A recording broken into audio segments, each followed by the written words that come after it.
आवाज आ रही है सबको क्लियर?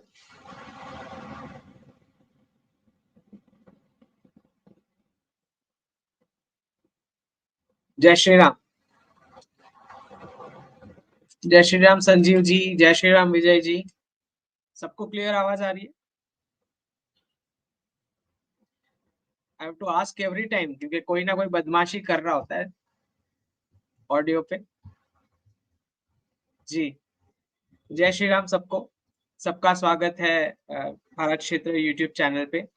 और नीचे आपको टिकर भी दिखाई दे रहा होगा, वहां पे आप इंस्टाग्राम हैंडल भी देख सकते हो। और ईमेल पे only if some professional consulting is required तो ही ईमेल भेजना है, वरना जितने भी क्वेश्चंस पूछने हैं आप यहाँ पे पूछ सकते हैं। ठीक है। सुपर चैट की इसीलिए व्यवस्था रखी गई है क्यों, ताकि आपको डोंट पे बिग अमाउंट।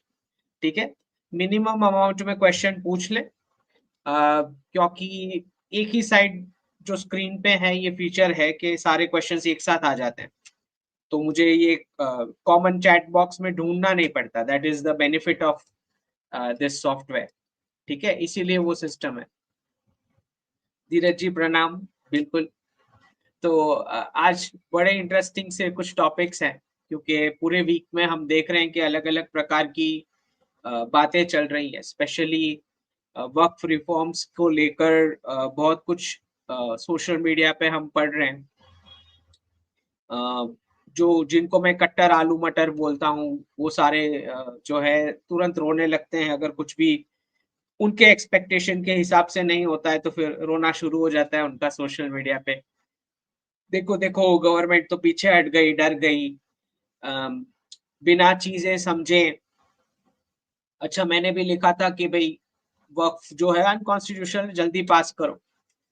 अब समझना हमें यहाँ पे ये है कि सबसे पहले तो ये जो रिफॉर्म है वक्फ का, ये सिर्फ एक आध रिफॉर्म नहीं है जो हम कंप्लीट करना चाह रहे हैं। हमारे पास ऑलरेडी एक एनआरसी पेंडिंग में पड़ा हुआ है, फिर यूसीसी का एक ड्राफ्ट पड़ा हुआ है, वक्फ तो है ही है, उसके अलावा भी बहुत सारे रिफॉर्म्स हैं जो पेंडिंग की लिस्ट में है। ठीक है, इसमें से इसके पैरेलल जो वही कम्युनिटी को अफेक्ट करती है या इमोशनली चार्ज कर लेती है, वैसे रिफॉर्म्स में से कुछ कोर्ट केसेस चल रहे हैं जहां पे बोला जा रहा है कि ये मस्जिद का हमें सर्वे करना है, या ये मजार का करना है, या अजमेर शरीफ का हमें सर्वे करना है। तो ऐसी छोटी-छोटी जो याचिकाएँ हैं अलग-अलग पक्ष द्वारा जो लोकल कोर्ट्स में रखी जाती है, जहाँ पे लोकल कोर्ट्स के जो जजेस होते हैं लोअर लेवल के, उन्हें अप्रूव करना रहता है कि भई ऐसा सर्वे करना ज़रूरी है, नहीं है, क्या है? ठीक। तो बार-बार हवाला दिया जाता है ऑपोजिशन की साइड से कि भई प्लेसेस ऑफ वर्शिप एक्ट ऐसा कुछ भी है। तो उसमें बताया गया है कि भई अब जो पुराने 1947 के जो स्टेटस है, उसी स्टेटस से चलना है कोई भी रिलीजियस प्लेसेस को। उसमें कुछ आप नीचे से निकाल नहीं सकते कि क्या है। ठीक है? तो इस पर हमें ये समझना है कि अगर वो प्लेसेस ऑफ वर्शिप एक्ट अगर हम एप्लीकेबल भी करते हैं, तब भी उसमें जो प्रोविज़न बोला गया है कि रिलिजियस कैरेक्टर का क्या था उस प्रीमाइसेस का 15 अगस्त 1947 का। तो वो वही रिलिजियस कैरेक्टर तो खोजना है ना, जो डिग करेंगे तो पता लगेगा कि क्या रिलिजियस कैरेक्टर था। ओके, तो प्लेसेस ऑफ वर्शिप एक्ट में भी जो बोला गया है कि 15 अगस्त 1947 का रिलिजियस कैरेक्टर मेंटेन करते हुए चलना है। तो वो रिलीजियस कैरेक्टर क्या था वो ढूंढने के लिए भी तो सर्वे करना पड़ेगा। 15 अगस्त को क्या था उस प्रीमाइसेस का, स्ट्रक्चर का रिलीजियस कैरेक्टर। ठीक है, कोई अगर उसको मस्जिद बोल रहा है 15 अगस्त 1947 को और तब से बोलता आ रहा है, तो ऐसा कोई जरूरी तो है नहीं कि that is the final verdict. तो प्लेसेस ऑफ वर्शिप एक्ट के हिसाब से भी जाएंगे तो पहले डिटरमाइन करना पड़ेगा ना कि क्या रिलीजियस कैरेक्टर था। ओके, सिर्फ क्योंकि आप वहां जा रहे हो इसलिए उसका फिक्स हो गया, ऐसे नहीं होता है। ठीक है। दूसरा, प्लेसेस ऑफ वर्शिप एक्ट, अगर आप ये पकड़ के चलते हो कि उसका रिलीजियस कैरेक्टर सपोज इस्लामिक है, तो उसके बावजूद भी आपको ये समझना है कि मंदिर जो है वो खाली प्लेस ऑफ वर्शिप नहीं है। पहले तो वर्शिप का कॉन्सेप्ट है ही नहीं सनातन में, गॉड और फॉलोवर वाला। लेकिन क्योंकि अब ये मिक्स हो चुके हैं लोगों की गलतफहमियों की वजह से कि रिलीजन और धर्म एक ही है, गॉड और फॉलोवर का कॉन्सेप्ट सनातन में है ही नहीं। भगवान अलग है, गॉड अलग है, फॉलोवर्स का तो कमांडमेंट्स, ब्लाइंड कमांडमेंट्स के तो कंप्लीट ऑपोजिट है धर्म, राइट। हमारा तो दर्शन का कॉन्सेप्ट है और इनके ब्लाइंड कमांडमेंट्स पूरा टोटल ऑपोजिट है, ठीक है। और मंदिर कभी खाली उसके लिए थे ही नहीं। अच्छा, वर्शिप और प्रेयर शब्द ऐसे हैं क्योंकि इंग्लिश का ट्रांसलेशन ऐसा होता है, ना वो पूजा है, ना अनुष्ठान है, ना वो आरती है। तो जो ये लोग जिन्हें वर्शिप और प्रेयर बता रहे हैं, प्रेयर मतलब मांगना, जो कोर्ट में भी मांगी जाती है, टीचर के सामने भी की जाती प्रेयर, ठीक है। उसको इसके साथ कोई सनातन धर्म के साथ कनेक्शन ही नहीं है इसको कुछ भी, ठीक है। यज्ञ आरती ये सब पूरा अलग है, अनुष्ठान ये सब। तो ये उतना डेप्थ में तो मुझे नहीं पता हमारे माननीय न्यायालय वाले कुछ समझ भी पाएंगे सनातन धर्म को। लेकिन अदरवाइज भी ये प्लेस ऑफ वर्शिप तो है ही नहीं मंदिर। मंदिर जो है उसका तो इट्स अ मल्टीपर्पज व्हीकल, तो वो उनके समझ के बाहर है। लेकिन क्योंकि अब वो एक्ट बना भी दिया है, तो मेरा ये मानना है कि पहले रिलीजियस कैरेक्टर डिटरमाइन तो कर लो कि 15 अगस्त 1947 को वो था क्या। कोई वहां पे जाके नमाज कर रहा है इसका मतलब थोड़ी वो मस्जिद है। तो even otherwise it is wrong. तो देखते हैं, ये केसेस भी पैरेलल में सब चल रहे हैं। और आपको पता ही है कि अजमेर शरीफ में बहुत सारे हमारे हिंदू पॉपुलेशन भी जाती है, वहां जाके कंट्रीब्यूट करती है, चादर चढ़ाती है या जो भी है। तो उस पर भी क्वेश्चन मार्क लगा है कि भाई वो शिव मंदिर था या कोई मंदिर ही था एंशिएंट, जिसके ऊपर गुंबद चिपका दिया गया। तो जैसे लोगों के ऊपर टोपी चिपका दी गई, वैसे मंदिरों के ऊपर गुंबद चिपका दिया गया। यही तो कन्वर्जन का प्रोसेस है ना, कि उसका नाम बदल दिया गया और ऊपर टोपी चिपका दी गई, राइट। लेकिन शीशे में देखोगे तो साफ दिखाई दे रहा है कि वो हिंदू है। नाक, आंख, कान, स्किन का कलर, हाइट, सब कुछ दिखाई दे रहा है। बिल्कुल वैसे मंदिर साफ दिखाई दे रहा है, लेकिन ऊपर तो वो टोपी चिपका दी गई ना मंदिर के ऊपर। तो यही दिक्कत है कन्वर्जन के प्रोसेस की। अब हमें ये समझना है कि जब पैरेलल इतना कुछ चल रहा है, तो आपने देखा ही होगा कि जब सरकार ने 370 और 35A जो इन्होंने कश्मीर पर से हटाया, तो उन्होंने महबूबा के साथ गवर्नमेंट बनाई, पीडीपी के साथ 3 साल, 2.5 से 3 साल तक चली वो गवर्नमेंट। बिना गवर्नमेंट बनाए भी वो हटा सकते थे, लेकिन फिर क्यों बनाई उन्होंने गवर्नमेंट? क्योंकि उन्होंने पूरा टेररिज्म का स्ट्रक्चर समझना था कि कहां से फंडिंग आ रही है, लोकल कौन इन्वॉल्व है, गवर्नमेंट कैसे इसमें इन्वॉल्व है और पैसे कहां से कहां जा रहे हैं। जैसे मैं बताता हूँ कि सब कुछ कैश फ्लो ही है, राइट।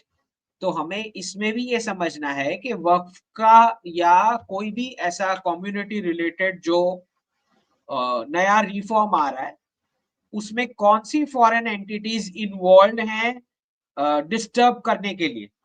जैसे संभल में हम देख रहे हैं कि कैसे इतने सारे पत्थर कैसे वहां तक ट्रांसपोर्ट हो गए, ओके, ऊपर तक चढ़े जाते हैं, टेरेस तक, किसी को पता नहीं लगता है। और फिर कैसे एक ही कॉल ऑफ एक्शन पे सारा केओस शुरू हो जाता है, बाहर से भी लोग आके हथियार लेके आते हैं। तो ये पूरा स्ट्रक्चर समझने के लिए बिल्कुल वैसे भी ये जो वक्फ वाला पूरा मैटर है, इसको all of a sudden close नहीं किया जा सकता। तो सरकार ने जो ये जेपीसी बनाई, जिसमें इन्होंने जगदम्बिका पाल जो है, एक्चुअली पहले कुछ अलग पार्टी में थे, फिर आपको पता ही है कि अब बीजेपी में है। तो वो जो है उनके हेड है जेपीसी के, जो कमेटी बनाई गई है। और इसमें बताया जा रहा है कि रिपोर्ट उन्होंने सबमिट कर दी, ये ऑपोजिशन का आरोप है कि रिपोर्ट उन्होंने सबमिट कर दी बिना सलाह मशवरा लिए बाकी के मेंबर्स के, या जो भी है, या हड़बड़ी करी, या जो भी है, दैट इज, ये एलिगेशन डाला है ऑपोजिशन ने। समझना हमें ये है कि ये वक्फ के ऊपर जब जेपीसी बनाई गई, तो उसका ऑब्जेक्टिव ये था कि ऑपोजिशन पार्टीज की जितने भी मेंबर्स हैं उस कमेटी के अंदर मेंबर में कोऑप्ट करके उनको सरकार उस प्रकार से वक्फ का रिफॉर्म लाने जा रही थी जहां पे ये दिखे कि इन्होंने ही अपने वोट बैंक को रिफॉर्म किया, खुद उन्होंने पार्टिसिपेट किया है ये रिफॉर्म लाने के लिए, तो फिर आप विरोध बाद में मत करना क्योंकि आप ऑलरेडी पार्टिसिपेट कर चुके हो ये सारे डिस्कशंस में, जहां जहां सारे स्टेक होल्डर्स से सबमिशन लिए गए, पूरा प्रोसेस फॉलो किया गया। अब हमें ये समझना है कि तो फिर सरकार ने डिक्लेयर ही क्यों किया कि यही सेशन में हम लाने वाले हैं। अगर तो ये था कि हमने और टाइम चाहिए या बजट तक उसको पोस्टपोन करना है, तो अभी क्यों डिक्लेयर किया गया? तो देखिए एक स्ट्रैटेजी होती है जिसको बोलते हैं नेचुरलाइजेशन, और नेचुरलाइजेशन का जो प्रोसेस होता है उसमें ये होता है कि इतनी बार हैमरिंग हो जाती है कि जो विरोध करने वाले हैं और सपोर्ट करने वाले दोनों दोनों पक्ष के लोग किसी भी रिफॉर्म के, वो दोनों इतने थक जाते हैं कि जब एक्चुअल रिफॉर्म आता है तब कोई कुछ रिएक्शन ही नहीं देता। इसको नेचुरलाइजेशन की स्ट्रैटेजी बोलते हैं।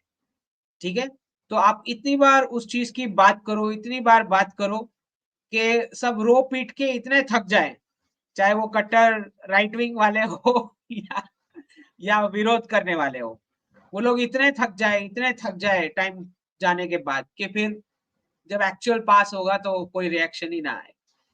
तो एक नेचुरलाइजेशन की स्ट्रेटेजी भी काम करती है। तो ये चीज बहुत, और फिर मोदी जी और अमित शाह जी ने ये चीज सीखी है गुजरात में। 14 इयर्स का जो उनका रूल था गुजरात में, उन्होंने बिल्कुल बहुत कुछ सीखा है गुजरात से कि बड़े रिफॉर्म करने हैं तो कैसे करने हैं। अब कुछ लोग बोलेंगे कि भाई, कुछ लोग बोलते हैं कि हम तो भाई नारा देंगे, हम तो क्लैशेस लड़ लेना है, ये कर लेना है, वो कर लेना है। देखिए, मेरा ये पर्सनली मानना है कि जब आपको पता है एज अ विजनरी लीडर के बहुत सारे रिफॉर्म्स करने हैं, तो आपने सारे थोड़े-थोड़े ओपन कर दिए हैं, आपने यूसीसी का ड्राफ्ट ओपन कर दिया है, उसका प्रोसेस स्टार्ट करवा दिया है। अब यूसीसी बोल के दोनों पक्ष, विरोध करने वाले और जो राइट विंगर्स हैं, कट्टर है, आलू मटर, सब बोल-बोल के यूसीसी के बारे में इतने थक गए हैं कि जब यूसीसी एक्चुअल में आएगा तो पता ही नहीं लगेगा, मतलब बोलेंगे ठीक है। So that is what the government wants ultimately. जैसे 370-35 ये आया, तो आपको पता है सुप्रिया सुले जी पार्लियामेंट में खड़ी हुई थी और अमित शाह जी को बोलती हैं कि मेरे बाजू में फारूक अब्दुल्ला बैठते हैं बाजू की सीट में, वो आज क्यों नहीं आए हैं पार्लियामेंट में, आज जब ये 370 रिमूव हो रहा है। तो अमित शाह जी ने जवाब दिया, वो अपने घर पे है, मजे में है, खुद नहीं आ रहे तो मैं क्या करूं, उसके कनपट्टी के गन रख के तो मैं इधर नहीं ला सकता पार्लियामेंट में उनको। तो तो ऐसे ही होता है कि इतनी बार आप हैमरिंग करो, जैसे पीओके हो गया, right, Pakistan occupied Jammu and Kashmir, इस पर इतने सालों से इतना हैमरिंग चल रहा है, फिर जब होना होगा तो सब थक चुके होंगे, सबके सब। तो पाकिस्तान के अंदर का भी, जितने भी उसके अंदर भी जो फैक्शंस हैं, वो लोग भी सोचने लग जाएंगे भाई बहुत हो गया है ये सब। दैट इज द थकोफाइंग प्रोसेस, नेचुरलाइजेशन या जो भी उसको नाम दो।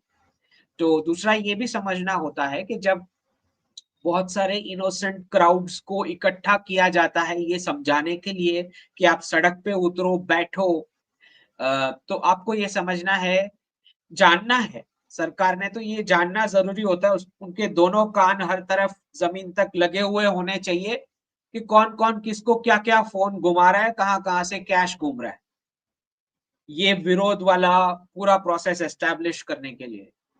ठीक है, तो ये इंफॉर्मेशन भी बहुत जरूरी होती है इंटेलिजेंस एजेंसीज के लिए। तो जितनी जितनी बार ये थकोफाइंग प्रोसेस चलेगा, उतनी उतनी बार उनको नई नई इंफॉर्मेशन मिलेगी।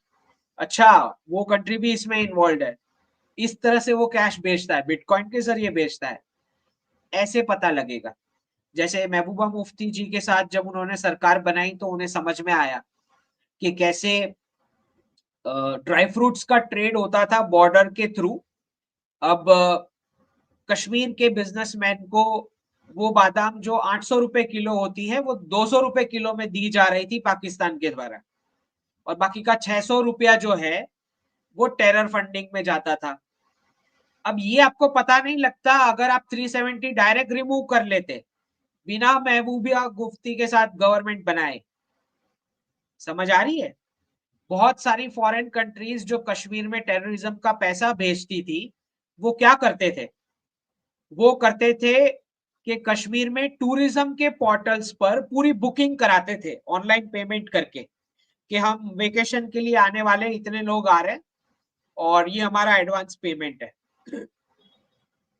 ठीक है? फिर उस टूरिज्म के पोर्टल्स पर पॉलिसी लिखी रहती थी कि इतने टाइम तक अगर आपने कंफर्म नहीं किया या पूरी पेमेंट नहीं की तो ये टूरिज्म के ट्रांजैक्शन आपका अमाउंट जो अभी तक आपने दिया है वो कैंसिल हो जाएगा। तो इस तरह से फॉरेन की कंट्रीज वो पत्थर पत्थर फेंकने के लिए फंडिंग जो 500-500 रुपए एक एक दिन के मिलते थे बच्चों को पत्थर फेंकने के लिए, ये टूरिज्म की ऑनलाइन पोर्टल से पैसे आते थे फॉरेन कंट्रीज से। टूरिज्म बुक करके ऑनलाइन पेमेंट करके फिर कैंसल करके पूरा अमाउंट टेररिज्म में जाता था। ये सब पता नहीं लगता अगर डायरेक्ट 370 35 रिमूव कर लिया होता, जो हो सकता था। लेकिन ये जो सरकार है जो जिनको जितना मैं बॉडी लैंग्वेज अमित शाह जी का और मोदी जी का समझता हूं और जो मैंने गुजरात में इनका रूल देखा है, ये लोग जब तक रूट कॉज सॉल्यूशन नहीं कर लेते तब तक वो रिफॉर्म नहीं करेंगे, चाहे कितना भी झेलना पड़ जाए, क्योंकि वो नहीं चाहते कि आगे फ्यूचर की कोई जनरेशन को ऐसा सिमिलर प्रॉब्लम आए। ठीक है? तो वो एलोपैथी वाले उपचार में नहीं मानते, खाली सिम्टम पे वर्क हो गया, पेट दर्द हो रहा है दवाई दे दी। वो आयुर्वेदिक वाला लॉन्ग टर्म प्रोसेस करेंगे लेकिन रूट कॉज वाला सॉल्यूशन ला के देंगे। ये इनका तरीका है। आपको पसंद आए ना पसंद आए, आपके व्यूज हो सकते हैं, okay, but this is the process they are following. In fact Shaheen Bagh में भी आपको क्या लगता है, शाहीन बाग में जो पूरा ग्रुप बैठा था, 500 की पुलिस भेज दो, 10 मिनट में सब खड़े हो जाएंगे। ये किया जा सकता था। लेकिन अगर आपने समझना है कि शर्जील इमाम से लेके हमारी यूनिवर्सिटीज, चाहे वो जेएनयू हो, वो एक एक एलिमेंट्स कहां कहां से लिंक्ड है, कैसे फंडिंग ला रही है, कैसे स्पेंड कर रही है, कौन किससे मिल रहा है, कितनी मीटिंग्स फॉरेन में हो रही है, फॉरेन से डॉलर छपके कैसे आ रहे हैं, ये पूरा प्रोसेस अगर समझना है तो थोड़ा झेलना पड़े। That is what it is.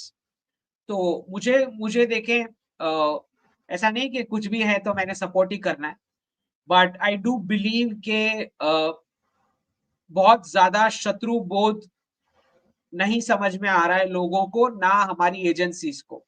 ये 2014 के बाद ही समझ में आना शुरू हुआ है कि ये सारी इंफॉर्मेशन बहुत क्रिटिकल होती है ताकि फ्यूचर में वापस हम उसी गड्ढे में ना गिरे।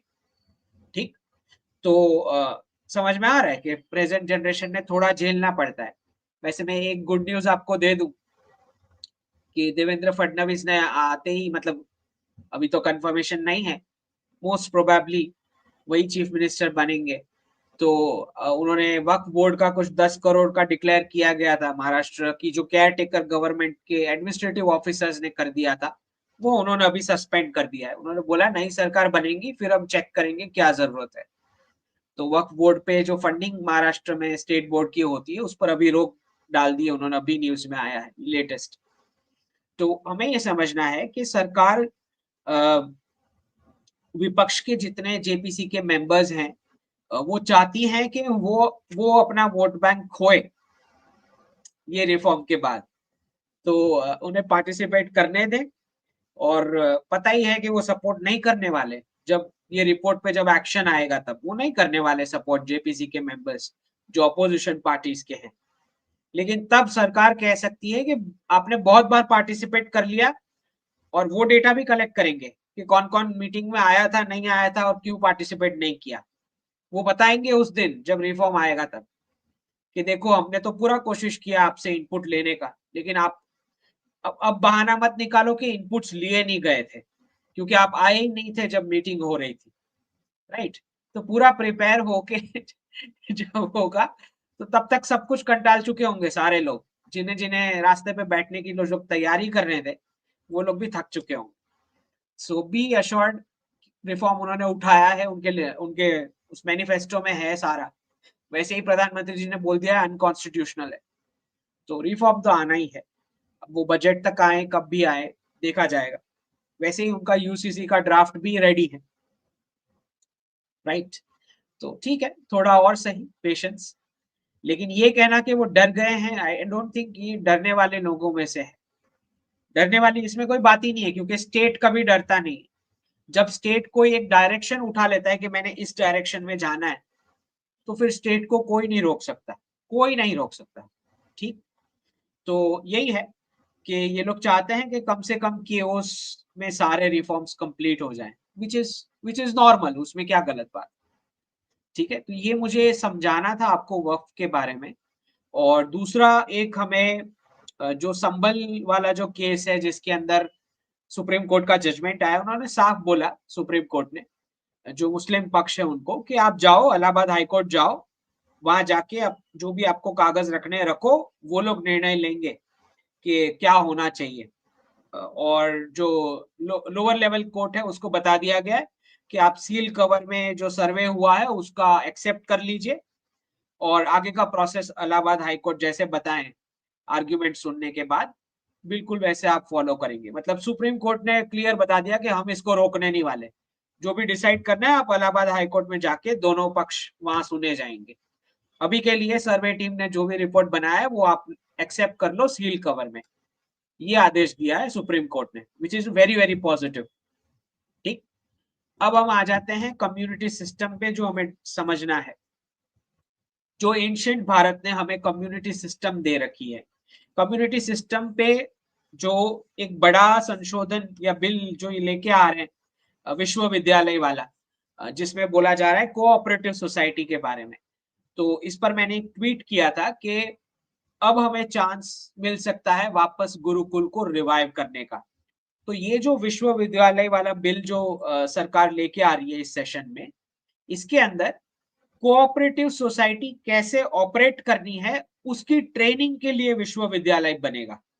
मतलब आप गुरुकुल से लेके कोई भी फूड इंडस्ट्री, मैन्युफैक्चरिंग, कुछ भी, फार्मिंग, ओके, डिफेंस, स्पेस, हर एक इंडस्ट्री में, हर एक डोमेन में कोऑपरेटिव सोसाइटी वाला स्ट्रक्चर ले जाके इकोनॉमिक एक्टिविटी स्टार्ट कर सकते हो।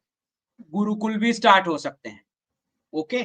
करना समाज नहीं है, लेकिन ये एक ऐसा विश्वविद्यालय बनने जा रहा है इस बिल के साथ, जहां पे आपको कोऑपरेटिव सोसाइटी कैसे चलानी है उसकी ट्रेनिंग दी जाएगी, जितना मोटा मोटा मुझे समझ में आ रहा है ड्राफ्ट, ठीक है? तो क्यों कोऑपरेटिव सोसाइटी जरूरी होती है स्ट्रक्चर? अगर मैं आपको एग्जांपल दे दूं, गुजरात में एक बहुत अच्छा कॉन्सेप्ट है जिसको पटेल कम्युनिटी लीड करती है। इसको बोला जाता है सरदार धाम करके। अब जो हमारे जो लोह पुरुष जिन्हें माना जाता है सरदार पटेल जी, उनको ट्रिब्यूट देते हुए उन्होंने बनाया है सरदार धाम। तो गुजरात की हर एक बड़ी सिटीज में एक एक सरदार धाम के जो बिल्डिंग्स हैं, प्रेमाइसेस हैं उनके खुद के, जो कम्युनिटी ने खुद स्पॉन्सर करके बनाई है। अब इसमें पटेल कम्युनिटी के सारे बच्चे जो गुजरात के किसी भी कोने से आके इसमें रह सकते हैं, इसमें पढ़ाई कंप्लीट कर सकते हैं, और उनको पूरा सपोर्ट दिया जाता है। जॉब इंटरव्यूज से लेके आईएएस की पढ़ाई हो या सीए की पढ़ाई करनी है, जो भी, at a very minimal cost, एकदम कम से कम कॉस्ट में। क्योंकि जो मैंने बताया कि कम्युनिटी स्ट्रक्चर के फंडिंग से जो बनता है, उसमें कभी एक्सप्लॉइटेशन या प्रॉफिट का मोटिव नहीं होता है। तो सरकार भी कुछ उसी डायरेक्शन में सोच रही है। ये कोऑपरेटिव जो विश्वविद्यालय की बात हो रही है, वहां पे आपको ट्रेनिंग दी जाएगी कि कोऑपरेटिव सोसाइटी कैसे चलाते हैं। फिर आपको ये, आप हर एक डोमेन्स में इसको खुद स्टार्ट कर सकते हो एज अ कम्युनिटी। फार्मिंग कराना है, फूड प्रोसेसिंग कराना है, लॉजिस्टिक्स के बिजनेस में जाना है, कुछ भी, पर यहाँ जाके आप सीख पाएंगे। ये मुझे समझ में आ रहा है ड्राफ्ट के हिसाब से कोऑपरेटिव सोसाइटी स्ट्रक्चर कैसे चलाना है। सबसे बड़ा ब्रांड जो हम जानते हैं विच इज अमूल, अमूल का ब्रांड जो है इट्स कोऑपरेटिव स्ट्रक्चर, ठीक है। तो सारे मेंबर्स को बेनिफिट होता है और मेंबर्स से ही चलता भी है वो। तो this is how long term, जहां पे पब्लिक का भी एक्सप्लॉयटेशन ना हो, क्योंकि खाली प्रॉफिट का ऑब्जेक्टिव नहीं होता, सिर्फ प्रॉफिट का नहीं होता, मेंबर्स के बेनिफिट के लिए होता है। So this is one of the possibility.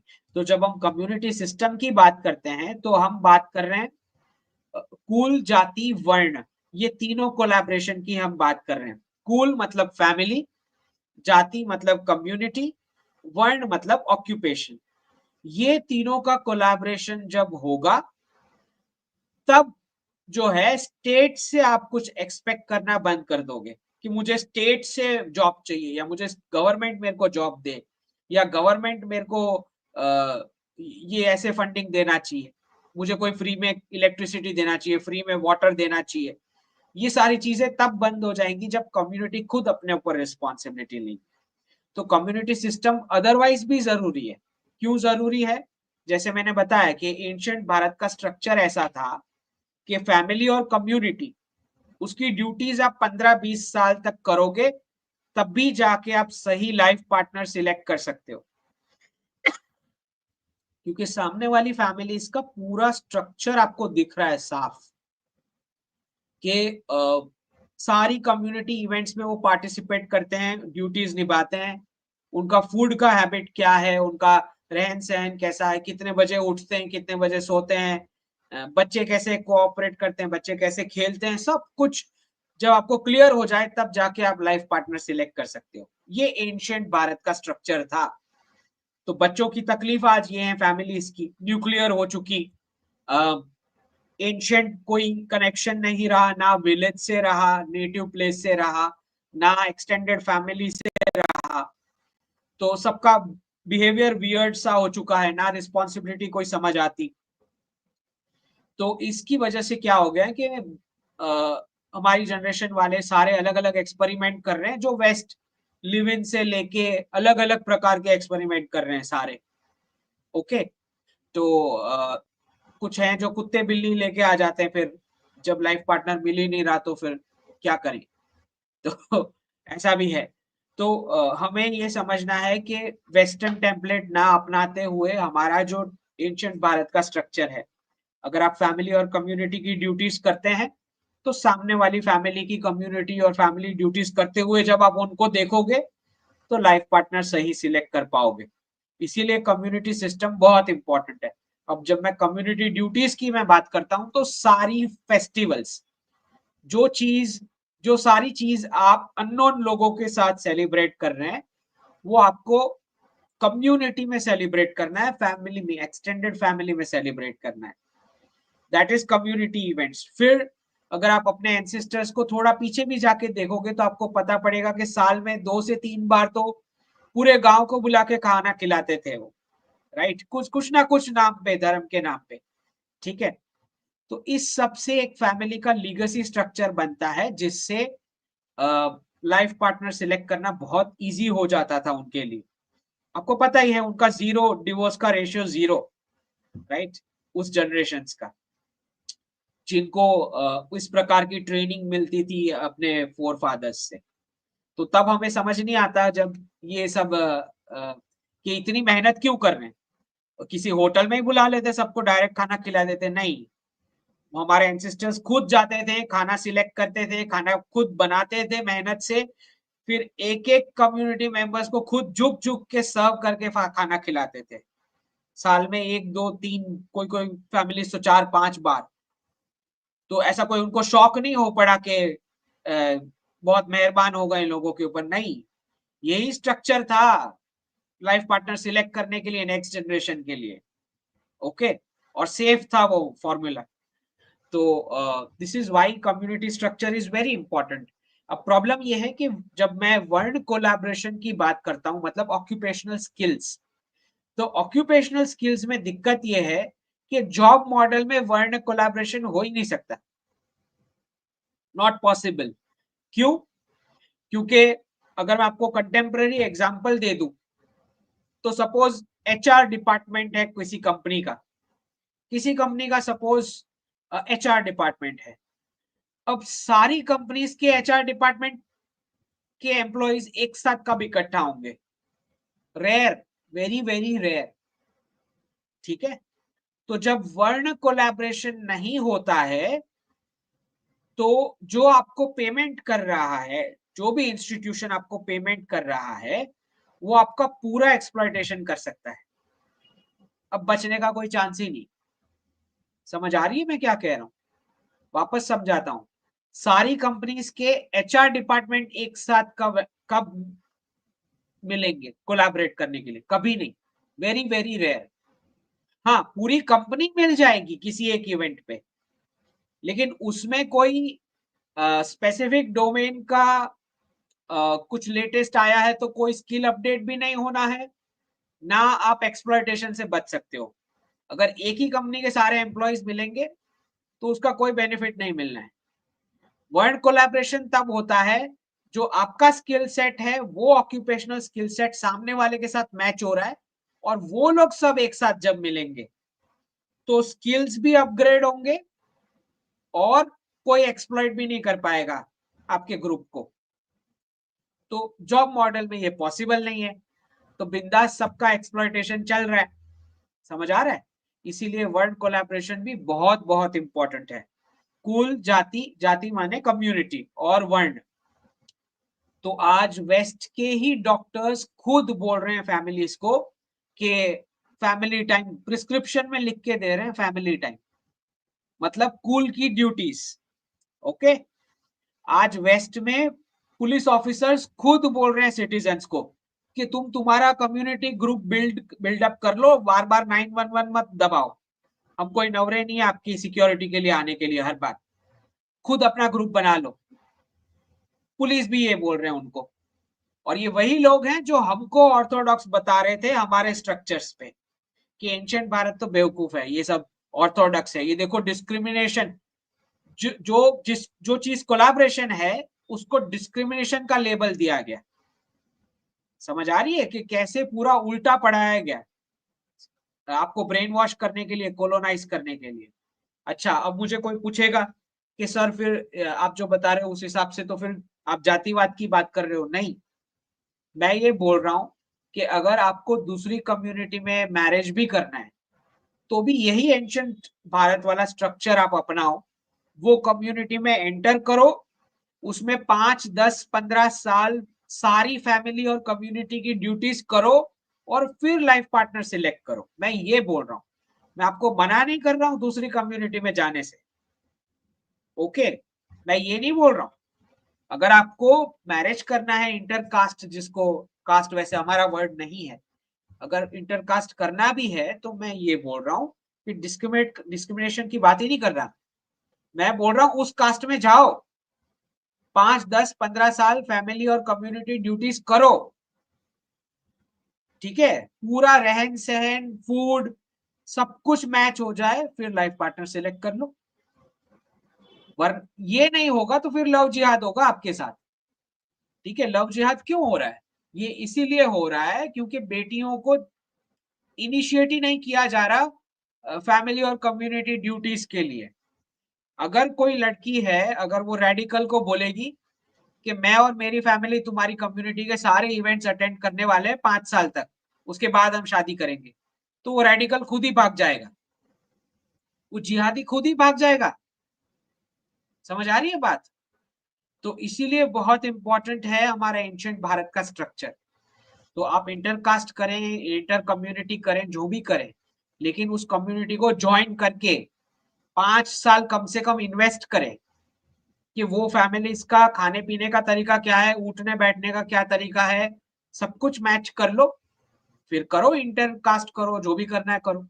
Okay, तो मैं डिस्क्रिमिनेशन की बात नहीं कर रहा इधर, लेकिन अननोन लोगों के साथ घूमने से अच्छा है कि फिक्स कर लो, अच्छा मुझे इसी कम्युनिटी में जाना है, ठीक है, इस कम्युनिटी में। तो अपना सैटरडे संडे किसी अननोन लोगों के साथ ग्रुप बना के घूम रहे हो, उससे अच्छा नेक्स्ट जनरेशन के लाइफ पार्टनर के लिए सोचो कि उसको स्टेबिलिटी हम कैसे देंगे। किसी एक कम्युनिटी में तो जाके ड्यूटीज करो अपने फ्री टाइम में, तो ये काम स्टेट का नहीं है। गवर्नमेंट ने आपको नहीं बताना है कि कौन सी कम्युनिटी में आपने फ्री टाइम में जाना चाहिए, उनका काम, नन ऑफ देयर बिजनेस, ये आपका काम है। ओके, आप करें ये काम, अपनी रिस्पॉन्सिबिलिटी आप करें। No responsibility no rights, simple. कल को आप एक्सपेरिमेंट्स करोगे अननोन लोगों के साथ, पता पड़ा दूसरे दिन वो वीडियो गेम लेके बैठ जाएगा, वो बोलेगा मैं क्यों जॉब करूं, तू कर रही है ना। ऐसे ऐसे वियर्ड हादसे होंगे, पता भी नहीं लगेगा कि क्या हो गया। Okay, so never take such kind of risk, right. तो ये कम्युनिटी सिस्टम जो हमें एंशिएंट भारत से बहुत कुछ सीखने की जरूरत है। दूसरा, हमारे फोर फादर्स से हमें बहुत कुछ ये सीखने की जरूरत है कि एक उनका माइंडसेट था, हमारे एंसेस्टर्स का ये थॉट प्रोसेस था कि शायद मुझे ना पता हो किसी टॉपिक के बारे में, तो उनका जो थिंकिंग का जो साइज था, विड्थ, स्पेस, वो इतना बड़ा था कि कभी कोई रिलेशंस उनके ब्रेकडाउन नहीं हुए। मतलब सपोज, आई डोंट नो आपको समझ में आ रहा है नहीं आ रहा है, मैं ये बोल रहा हूं कि जितनी भी ब्रिटिश क्लासरूम से पढ़ के आए, उनको लगता है कि उनको सब कुछ पता है। अब क्योंकि आप सोच रहे हो कि आपको सब कुछ पता है, तो आप बिल्कुल एडजस्ट नहीं कर पाओगे किसी के भी साथ। समझ आ रहा है? हमारे एंसेस्टर्स को ये पता था कि शायद हो सकता है कि उनको कुछ कुछ चीज में नहीं पता है, तो उनकी सुनने की कैपेसिटी, एडजस्ट करने की कैपेसिटी बहुत बहुत ज्यादा थी। ओके, किसी के भी साथ। तो ये प्रॉब्लम है हमारी जनरेशन में बहुत बड़ी। इनको लग रहा है कि हम क्लासरूम में जाके आए तो we are the most intelligent, तो किसी की सुन ही नहीं रहा, वो सुनना ही नहीं किसी का, उसको लग रहा है मेरे को ही सब कुछ पता है। इनफैक्ट मैंने तो कुछ एनआरआई पेरेंट्स से सुना कि उनका 9 साल का बेटा उनसे ज्यादा इंटेलिजेंट है, पेरेंट्स खुद बोल रहे हैं। ओके, तो पता नहीं क्या ही चल रहा है, लेकिन ऐसा भी सब होता है। So we have to be very alert. भारतीय, एंशिएंट भारतीय प्रिंसिपल से आप जरा भी हटोगे तो बहुत बहुत गड़बड़ होने वाली है, तो इसको तो आप पकड़ के चलो। ठीक, अब हम डायरेक्ट ट्वीट्स पे चले जाते हैं, सो दैट, वरना मैं बोलते ही रहूंगा। Share screen.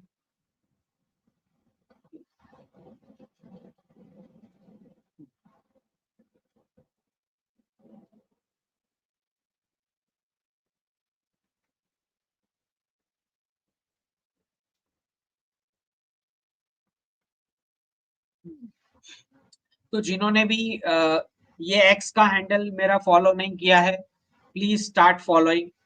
ठीक है, ठीक है, लेट्स डिस्कस दिस। तो नितिन कामत जी का ट्वीट आया है कि वेस्ट में जब वो अभी घूमने गए यूरोप की कुछ कंट्रीज, तो उनको लगता है सब कुछ कट कॉपी पेस्ट किया गया है। तो 26 नवंबर का उनका ट्वीट है, और 12 अक्टूबर को मैंने ये लिखा था कि क्योंकि पूरा अब्राहमिक इकोनॉमिक माइंडसेट है इनका, तो कोई भी नॉर्मल भारतीय सिटीजन बाहर जाएगा फॉरेन में, तो एक आध वीक में उसका वॉमिटिंग शुरू हो जाएगा। क्योंकि धर्म जो है वो डिजाइन ही क्वेश्चनिंग और डाइवर्सिटी के लिए हुआ है, तो उसको लगेगा ये मैं किधर आ गया, same road, same building, same climate, same mountain, same river, same बेकार खाना, same festival, same days, same clothing, same mall, same pet, same language. मतलब इतना ज्यादा स्टैंडर्डाइजेशन हो चुका है कि आपको लगेगा कि आप टोटली मिसप्लेस हो चुके हो, ऐसा लगेगा आपको। क्योंकि एब्राहमिक जो थॉट प्रोसेस है कमांडमेंट वाला, कि ऊपर से ऑर्डर दिया बाकी सबने खाली फॉलो ही करना है, उसके चलते इनकी सोसाइटीज ऐसी डिजाइन हो चुकी है, लिटरली डम्ब, डम्ब कह सकते हैं इसको। तो सीधा कट कॉपी पेस्ट, हर एक चीज में कट कॉपी पेस्ट। ब्रेड मिलेगा तो सबने ब्रेड ही मिलना है, खाना आएगा तो पहले पहले स्टार्टर आएगा, फिर दूसरा आएगा, फिर तीसरा आएगा। मतलब इतना ही डम मेथड है ये कि ह्यूमन को आप ह्यूमन समझ ही नहीं रहे हो। आपको लगता है कि ये कोई मशीन आ गया है, इसको तो बस ऐसे ही फॉलो करना है, वरना इसीलिए इनके जो वर्ड है, जैसे रिलीजियन, तो बोला जाता है my child will religiously study. Religiously study मतलब दिमाग इस्तेमाल नहीं करेगा, उसको जो बोला गया है वो करेगा। ठीक है, फिर जैसे शब्द हो गया स्कूल, स्कूलिंग। स्कूलिंग मतलब तू बेवकूफ है, तुझे हम पढ़ा रहे। स्कूल शब्द का मीनिंग डिराइव स्कूलिंग से होता है। स्कूलिंग का मतलब तू बेवकूफ है, ठीक है, तुझे हम पढ़ाएंगे, तुझे ठीक करेंगे, तेरे अंदर कुछ गड़बड़ी है, स्कूलिंग।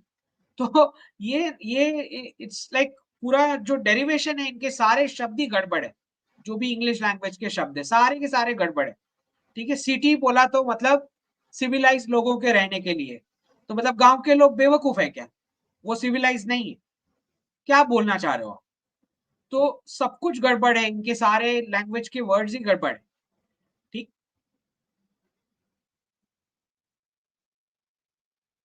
ये एक चेंज आया है बड़ा, कि भाई मार्केट में जो एक्सपायरी होएगी अब ट्यूसडे को होंगी, फ्राइडे की जगह। तो डीकोलोनाइजेशन का प्रोसेस मंगलवार सिलेक्ट कर रहे हैं। दूसरा, इलॉन मस्क डाल रहा है यहाँ पे रोबोट के बारे में, रोबोट क्या क्या कर सकता है।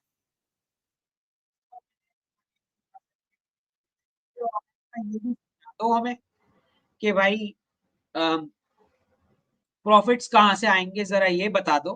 क्योंकि अगर सब कुछ, सारे फैमिली मेंबर्स को आप कुत्ते बिल्ली और रोबोट से रिप्लेस करने वाले हो, तो पेमेंट कौन करने वाला है और प्रॉफिट कैसे होएगा? मुझे ये समझा दो, क्योंकि जितना इकोनॉमिक्स मुझे समझ आता है, अगर कोई ह्यूमन कंज्यूम करेगा तो ही प्रॉफिट होता है, परचेस करेगा तो कितनी भी आपके पास टेक्नोलॉजी हो, कोई मतलब ही नहीं है। टेक्नोलॉजी खुद अपने प्रोडक्ट्स खाएगा नहीं प्लेट में डाल के। तो मेरी समझ के बाहर है कि ये लोग क्या करना चाह रहे हैं। बहुत ही असुर प्रवृत्ति मुझे दिखाई देती है, क्योंकि एक तो ऑलरेडी पूरे वर्ल्ड की सारी कंट्रीज के बर्थ रेट जा रहे हैं, उसमें ये जिस प्रकार के ऑटोमेशन की बात कर रहे हैं, और साथ में एक नया कॉन्सेप्ट जो बार बार पुश किया जा रहा है, यूनिवर्सल बेसिक इनकम। मतलब इलॉन मस्क जैसे कैपिटलिस्ट लोगों का ये कहना है कि हमारे प्रॉफिट में से स्टेट पैसे हमारी जेब में से निकालेगी, और जिन लोगों की जॉब जा चुकी होगी ये ऑटोमेशन की वजह से, या अनप्रोडक्टिव हो चुके होंगे ह्यूमंस, उनको एक फिक्स अमाउंट एवरी मंथ मिल जाएगा, यूनिवर्सल बेसिक इनकम। मुझे ये सोच के भी अजीब सा लग रहा है, क्योंकि कोई कैपिटलिस्ट अपनी जेब में से पैसे स्टेट को क्यों देगा अनप्रोडक्टिव लोगों को जिंदा रखने के लिए? मेरी ये समझ के बाहर है। तो बहुत ही फैंसी लगेगा जब लोगों की वेस्ट में जॉब जाएंगी ऐसे ऑटोमेशन की वजह से, उनको लगेगा आहा कुछ नहीं करना है, मेरे घर पे ऐसे ही पैसे आ जाएंगे। उन लोगों को पता नहीं है कि 2-3 साल बाद वही जो कैपिटलिस्ट होगा वो वायरस फैलाएगा, वो आपको क्यों पैसे दे? मेरे को तो ये समझ ही नहीं आ रहा कि ये टेक्नोलॉजी मॉडर्नाइजेशन की जो ये बात चल रही है, इसका स्टीयरिंग व्हील किसी के हाथ में है भी या नहीं, कि गाड़ी बस आगे जा रही है, कहाँ जा रही पता ही नहीं किसी को। किसी के हाथ में स्टीयरिंग व्हील और ब्रेक तो होना चाहिए ना, कि कहाँ ब्रेक लगानी है, पता ही नहीं क्या चल रहा है। तो कितना एडवांस हो जाना है, क्या करना है, मतलब करना क्या चाह रहे हो लोगों के साथ? तो बड़ा ही अजीब है, मेरे समझ के बाहर है ये इस प्रकार का मॉडर्नाइजेशन। वैसा मॉडर्नाइजेशन या ऑटोमेशन जो लोगों की हेल्थ नहीं सुधार सकता, क्या हेल्थ में कुछ बेनिफिट कर रहा है, करो ऑटोमेशन। या लोगों की जीवन में कुछ वैल्यू एडिशन कर रहा है, करो ऑटोमेशन। लोगों को एक दूसरे के रिलेशनशिप बढ़ाने में कुछ हेल्प कर रहा है, करो ऑटोमेशन। लोगों के बर्थ रेट इंप्रूव करने में हेल्प कर रहा है, करो ऑटोमेशन। लोगों के लाइफ को पर्पस देने में कुछ हेल्प कर रहा है, करो ऑटोमेशन। ये तो सब कुछ उल्टा ही कर रहा है जो ये लोग करने जा रहे हैं, totally opposite of what I am saying. तो पता नहीं अब ऐसी ट्रेन है जिसमें पूरा वर्ल्ड बैठ चुका है और किसी को पता ही नहीं कि ये ट्रेन फुल स्पीड से जा रही है ऊपर से, और कहाँ जा रही है वो नहीं पता, और सबको मजे लग रहे हैं कि मॉडर्नाइजेशन हो रहा है, ठीक है। और इंजन में कुछ 4-5 लोग ही बैठे हैं जो इंजन चला रहे हैं, और वो 4-5 लोग भी अंदर अंदर फाइट कर रहे हैं कि पूरी ट्रेन का कंट्रोल उनको चाहिए। कुछ ऐसा चल रहा है।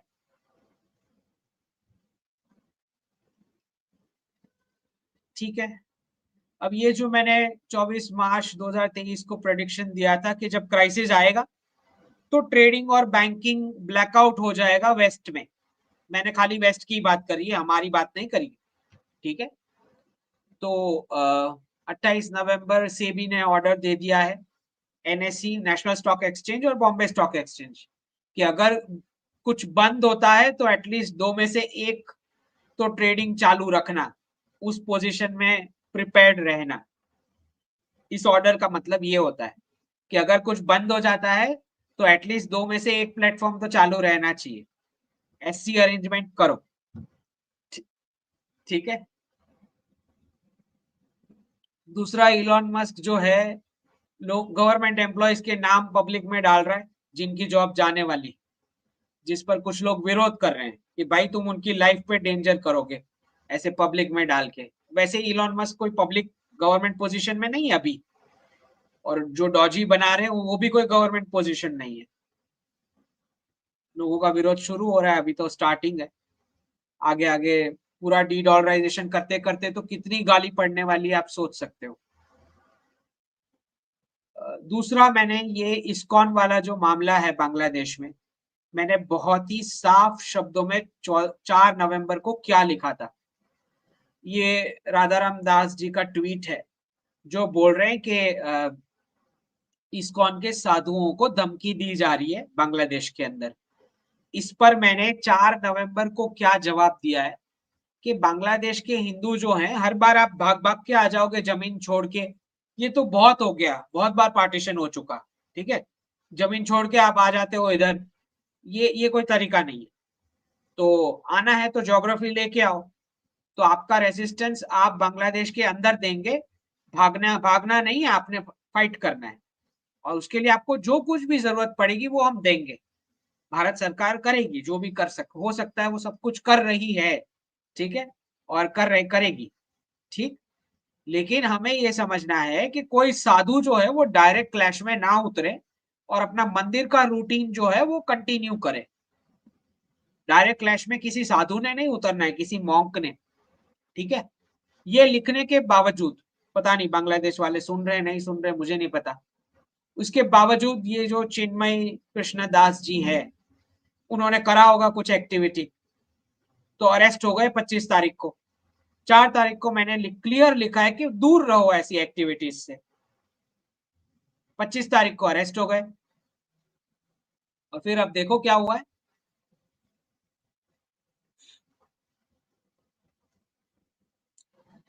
ढाका हाईकोर्ट ने इस्कॉन बांग्लादेश को बैन करने को मना किया। कब मना किया? जब 28 तारीख को इस्कॉन बांग्लादेश ने बोला कि हम नहीं जानते इसको, हम डिसएसोसिएट करते हैं अपने आप को ये साधु के साथ, ठीक है। फिर रिवर्स भी कर दिया होगा कुछ लोकल उनके जो रिप्रेजेंटेटिव्स हैं इनडायरेक्टली बोल के, लेकिन ये करना पड़ा। अगर ये नहीं किया होता तो ये बैन भी हो सकता था, इस्कॉन बांग्लादेश हो सकता था, अगर ये नहीं किया होता इन्होंने अनाउंसमेंट। तो जब मैं बोल रहा हूं कि दूर रहो ऐसी एक्टिविटी से, तो समझ नहीं आ रही लोगों के, पता नहीं क्या ही चल रहा है सब।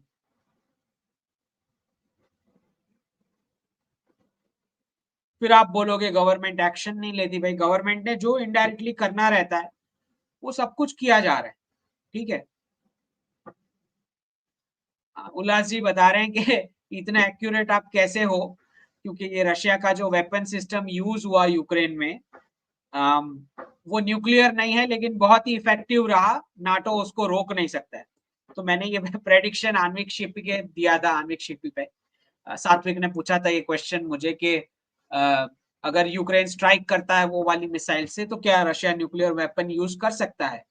उस पर मैंने जवाब दिया कि रशिया के पास ऐसे बहुत सारे वेपन है जो न्यूक्लियर के नीचे वाले वर्जन के हैं, तो दिस इज वाई उल्लास जी पूछ रहे हैं कि भाई ऐसे इतना एक्यूरेसी कहाँ से आया। ठीक है, अब ये जो है हमारे बदमाश जो चलाते रहते हैं फेक न्यूज, तो एलएसी पे 28 करोड़ एलोकेट हुआ है अरुणाचल प्रदेश के पास, इंडिया चाइना बॉर्डर के पास। तो जो जो fake media headlines deep state की चलाते हैं और उसको प्रमोट करते रहते हैं पूरे दिन, फेक हेडलाइंस आर्टिकल्स को, उन्हें हमें एक्सपोज करना है, इसीलिए ये चैनल स्टार्ट हुई है। हमें किसको एक्सपोज करना है? जो मीडिया की फेक हेडलाइंस को प्रमोट कर रहे हैं और फेक मीडिया दोनों को एक्सपोज करना है, इसीलिए ये चैनल स्टार्ट हुई है। तो जितने लोग हमें सुन रहे हैं प्लीज चैनल को सब्सक्राइब करो और सारे अपने ग्रुप में बताओ कि सारी हेडलाइंस बाहर फेक चल रही है मीडिया में। ठीक है, तो ये वो लोग हैं, जब चाइना के साथ स्टैंड ऑफ चल रहा था तो ये लोग बोल रहे थे इंडिया की गवर्नमेंट बहुत वीक है। ये कुछ आप जानते हैं सुब्रमण्यम स्वामी और वो जो पूरा ग्रुप, पता ही है आपको क्या क्या बोलते रहता है। तो ये जो है उनके साथ ये जो फेक हेडलाइंस चलती है वेस्ट वेस्ट की स्पॉन्सर की हुई, तो उनके साथ सुर में सुर मिलाते हुए हाँ हाँ इंडिया बहुत वीक है, इतनी लैंड चली गई ये वो, तब चाइना स्ट्रांग था। जब 3 साल का झूठा एनालिसिस जब रॉन्ग साबित हुआ, कोई वॉर नहीं हुआ, इनफैक्ट मैं नाम नहीं बताऊंगा, आपको पता ही होगा कौन कौन से चाइना एक्सपर्ट्स बोल रहे थे कि अभी वॉर शुरू होने वाला है अभी। ठीक है, जब वॉर नहीं हुआ तो इनका एनालिसिस देखो कैसा पलटा, अब बोल रहे हैं चाइना इज वीक। और फिर दोनों साइड बोलते हैं इंडिया शुड नॉट ट्रस्ट। भाई India should not trust Russia, India should not trust France, India should not trust UAE, India should not trust Israel, India should not trust US. ठीक है, trust वाली कोई चीज होती ही नहीं, वो खाली बोलने के लिए होती है क्योंकि वो डिप्लोमेट्स होते हैं, ऐसा शब्द इस्तेमाल करते हैं। डिप्लोमेट्स ने सच नहीं बोलना होता है। ठीक है, डिप्लोमेट्स ने वो बोलना होता है जो नेशनल इंटरेस्ट में होता है। ट्रस्ट वाली कोई चीज होती ही नहीं, हमेशा आप वॉर के लिए रेडी ही होने चाहिए, होने ही चाहिए। ठीक है, डबल पंच देने के लिए रेडी होने चाहिए। लेकिन जब इनका एनालिसिस गलत हुआ तो चाइना वीक हो गया। ठीक है, जब स्टैंड ऑफ चल रहा था तब इंडिया वीक था। तो मुझे खाली दिक्कत यह है कि ये लोग फेक हेडलाइंस चला चला के पब्लिक को इतना डीमोरलाइज करते हैं, बोलते हैं पूरा विश्व तो खराब हो जाने वाला है, खत्म हो जाएंगे हम सब, वर्ल्ड वॉर हो जाने वाला है, ये हो जाएगा वो हो जाएगा। अब देखो ऐसा हो गया, रशिया फ्रांस ने डिक्लेयर कर दिया, मैंने अभी टाइम्स ऑफ इंडिया की भी हेडलाइन पढ़ी, France declared war on Russia. क्या मतलब कुछ भी, मतलब कुछ भी।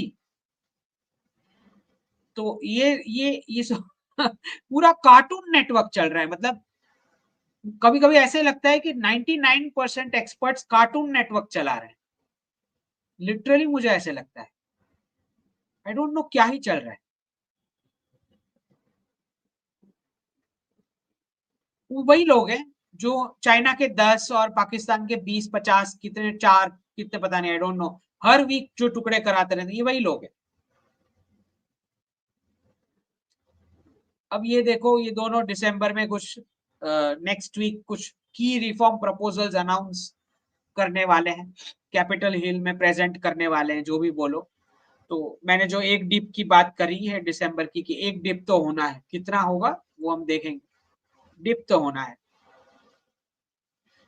ये जो संबल की कुछ तस्वीरें आई उस पर मैंने फनी सा ट्वीट किया है कि ये रिश्ता क्या कहलाता है, कि टीम ऐसे कपल गोल्स वाली स्क्रिप्ट कब बनाना शुरू करेगी, कि हस्बैंड जो है वो खाने में थूकता है, वाइफ जो है स्टोन कलेक्ट करती है, और चिल्ड्रन जो है स्टोन फेंकने में इतने माहिर हैं माशाल्लाह।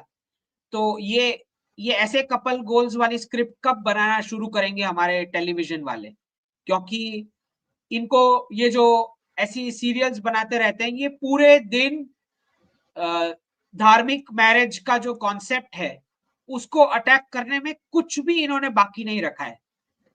ठीक है, लोगों के 2-2, 3-3, 5-5, 6-6 मैरिज, एक्सीडेंट करा के मौत, ये सब सब कुछ कराते हैं ये लोग। एक्स्ट्रा मैरिटल रिलेशनशिप, डिवोर्स, ये सब कुछ दिखाते हैं ये लोग, रेप से लेके सब कुछ दिखाते हैं।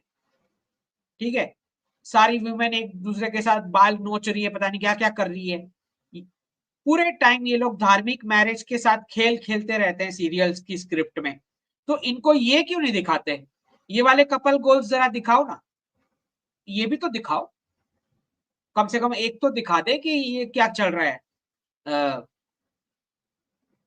जिहाद का जो कॉन्सेप्ट चल रहा है वो भी तो दिखा दो कभी सीरियल में। पूरे दिन हिंदू मैरिज के पीछे पड़े रहते हो, लोगों का दिमाग खराब करने में, लेडीज का।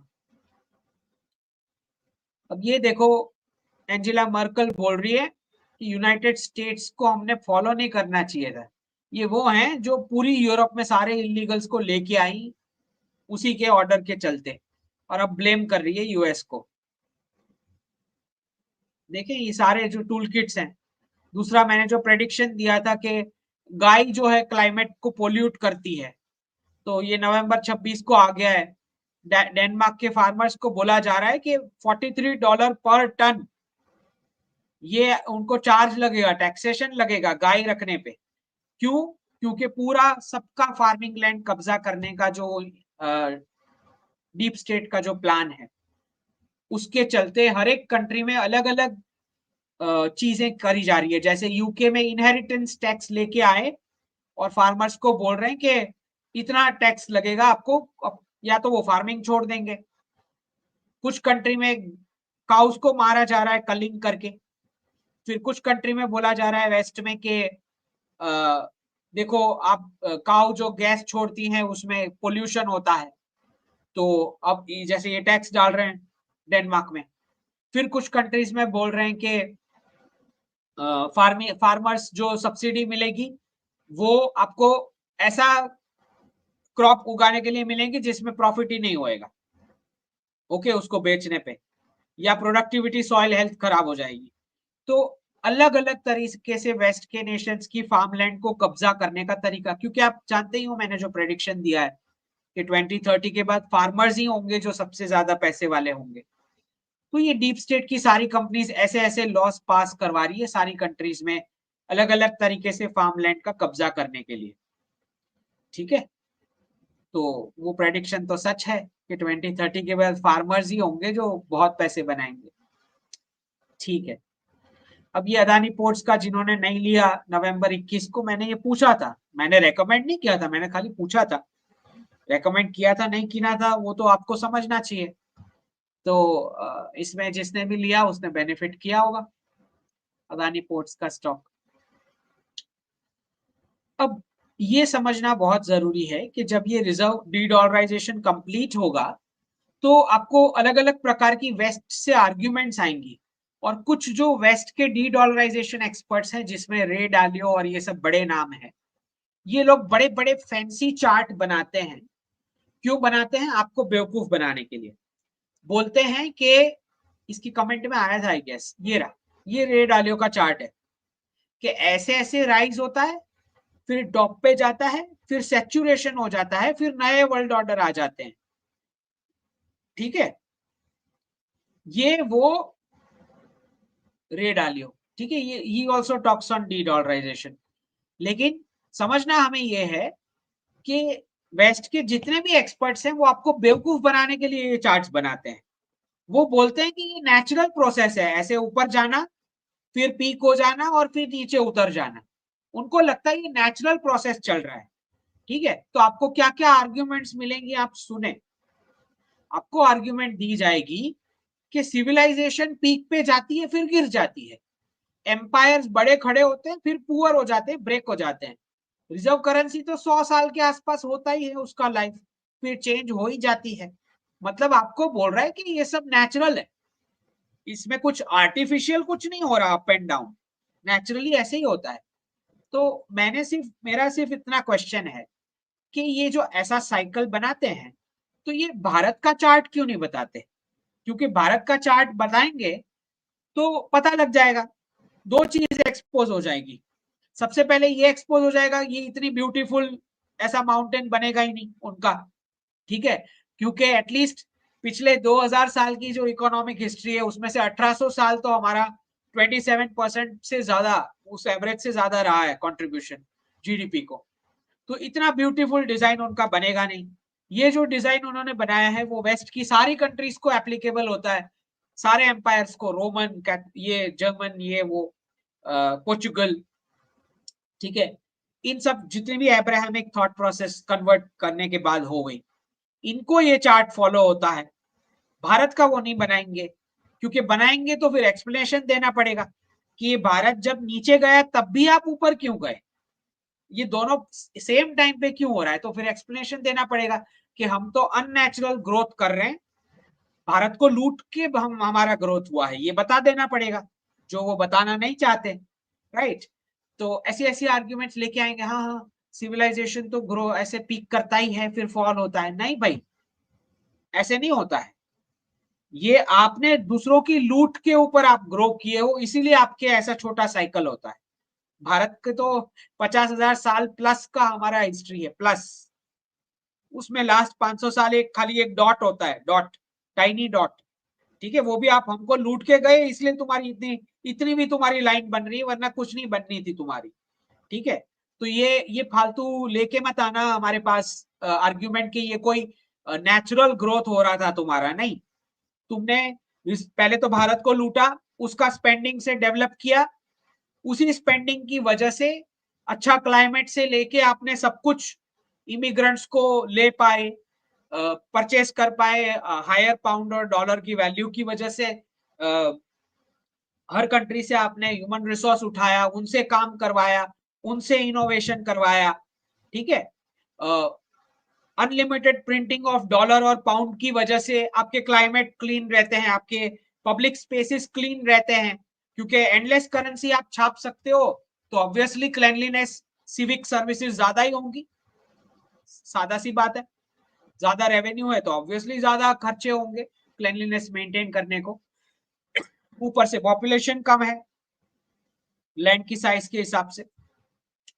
तो सारा बेनिफिट या ग्रोथ जो हुआ वो दो चीजों से हुआ, एक तो रिजर्व करेंसी स्टेटस, और दूसरा वो सारी फैंसी चीजें, फ्रीडम, फिर इनोवेशन, वो सारी चीज जो सॉफ्ट पावर, ये सब कुछ ट्रिकल डाउन हुआ वो रिजर्व करेंसी स्टेटस की वजह से, ठीक है। और जो स्पेंडिंग हुई ब्रिटिश सेविंग्स में से, जो सेविंग भारत की लूट से सोर्स की गई थी, ये मत बताना हमें कि नेचुरल ग्रोथ हुआ है तुम्हारा, ठीक है, बेवकूफ बनाने की जरूरत नहीं है। तो आपको बहुत सारे ऐसे एनआरआईज मिलेंगे, आप उनके साथ डिस्कस करोगे तो बोलेंगे नहीं नहीं वेस्ट ने तो बहुत कुछ ऑफर किया इसलिए उसका ग्रोथ हुआ है, ना भाई ना, ठीक है, लूट से आपका ग्रोथ हुआ है वेस्ट का, ठीक।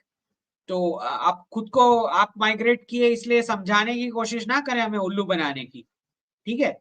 रियल बिहेवियर वेस्ट का कैसा है, कितने वो सेक्युलर है, ठीक है, कितने वो अच्छे अब बिहेव करते हैं, वो तो अब पता लगेगा फाइनेंशियल रीसेट के बाद, ठीक है ना, तब रियल बिहेवियर पता लगेगा, जब रिजर्व करेंसी स्टेटस जा चुका होगा तब जाके समझ आएगा कि कैसा रियल बिहेवियर है लोगों का, और कितना क्लीन रहता है, ये सब समझ आएगा, कितना इनोवेट कर पाते हैं, कितनी कम सैलरी में कैसे चला पाते हैं, हाई इंटरेस्ट रेट पे बिजनेस करना आता भी है या नहीं, इनोवेशन कुछ हो भी पाएगा या नहीं, ये सब पता लग जाएगा फाइनेंशियल रिसेट होते ही, ठीक है ना। तो आपका जो 500 साल का गोल्डन पीरियड था वो इसीलिए था क्योंकि एशिया को आपने थर्ड वर्ल्ड बनाया, इसीलिए आपको गोल्डन पीरियड मिला है, ठीक है ना। किसी को बेवकूफ बनाने की कोशिश ना करें इधर।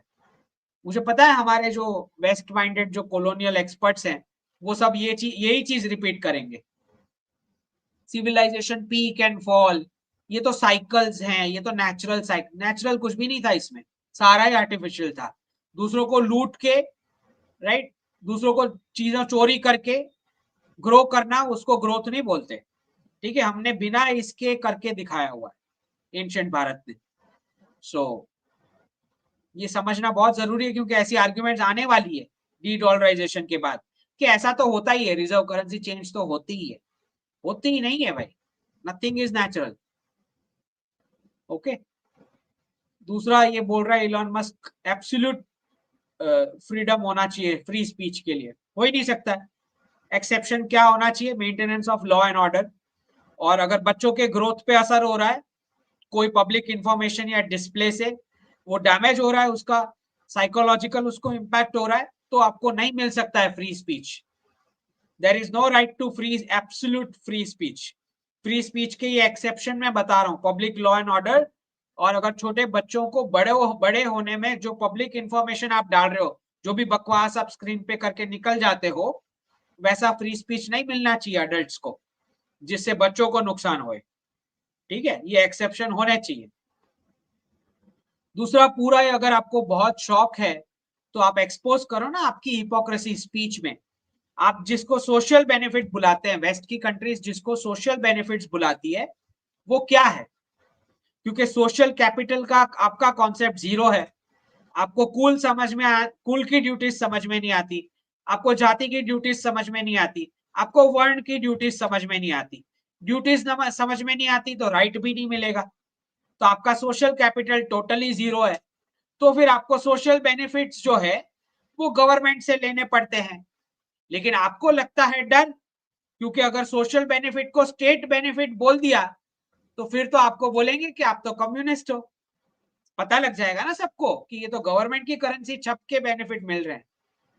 फिर तो आपको और फिर कम्युनिस्ट चाइना में फिर फर्क क्या है दोनों में?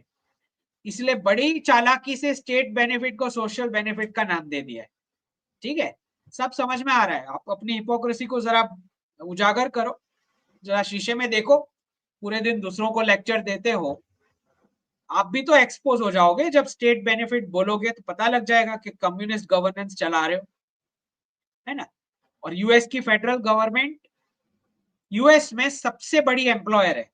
अगर आप इतना ही फ्री मार्केट और कैपिटलिज्म में बिलीव करते हो तो करेंसी छाप के गवर्नमेंट जॉब क्यों दे रहे हो? आप कम्युनिस्ट तो नहीं हो, आप तो अपने आप को कैपिटलिस्ट और leader of the free world बता रहे हो। ठीक है, तो करेंसी छाप के गवर्नमेंट जॉब क्यों निकाल रहे हो? रिजर्व स्टेटस को, करेंसी स्टेटस को एक्सप्लॉइट करके कैपिटलिज्म पे छोड़ दो, वो जॉब देगा।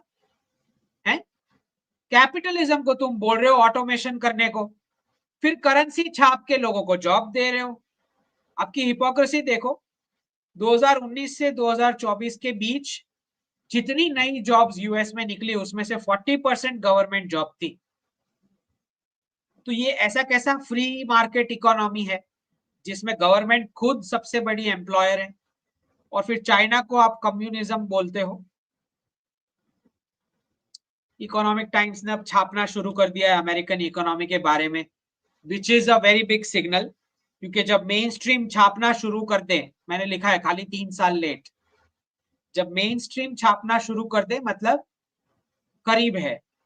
ठीक है, उनको सिग्नल दिया गया है कि बताओ अब ये जो बड़ा चला सोशलिस्ट और सेक्युलर के बारे में, इस पर मैंने अश्विनी जी और विष्णु जी दोनों को टैग किया है, क्योंकि सुप्रीम कोर्ट को आप ये छूट नहीं दे सकते कॉन्स्टिट्यूशन का डॉक्यूमेंट एडिट करने को। इसका लॉन्ग टर्म बहुत भयंकर परिणाम आ सकता है। कल को आप कुछ कॉन्स्टिट्यूशन डॉक्यूमेंट में चेंज करना चाह रहे हो पार्लियामेंट, तो सुप्रीम कोर्ट ये वाले जजमेंट का हवाला देते हुए बोलेंगे हाँ हम तो पहले भी एडिट करते आए हैं, वापस कर देते हैं, गवर्नमेंट का डिसीजन रिवर्स कर लेंगे। तो ऐसे टेम्पररी रिलीफ और शॉर्टकट्स में नहीं जाना चाहिए केसेस करके कि सुप्रीम कोर्ट ये वर्ड्स हटा के दें सेक्युलर और सोशलिस्ट। नहीं, उनके हक में ही नहीं आता है कॉन्स्टिट्यूशन डॉक्यूमेंट को एडिट करना। वो पार्लियामेंट का काम है, वो उनका काम है ही नहीं। अगर आप उनको छूट दोगे तो आपको बाद में पता लगेगा कि लॉन्ग टर्म उसका क्या नुकसान हुआ। कल को आपकी सारी चीज वो रिवर्स करने बैठ जाएंगे अगर लेफ्टिस्ट जज आ गए तो। ये समझना बहुत जरूरी है, क्योंकि बहुत सारे हाइपर राइट विंग होते हैं ना जो कट्टर आलू मटर, तुरंत शुरू हो जाते हैं विरोध करना बिना कुछ समझे। तो लोगों को ये भी समझाना जरूरी रहता है।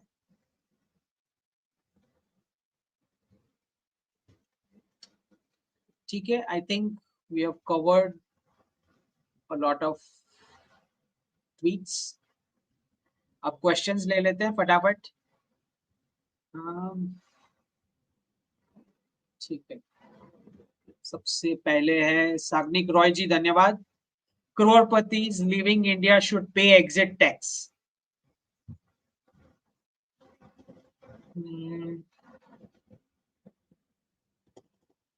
मुझे नहीं लगता ऐसा करना चाहिए, लॉन्ग टर्म देख के बता रहा हूँ। ठीक है,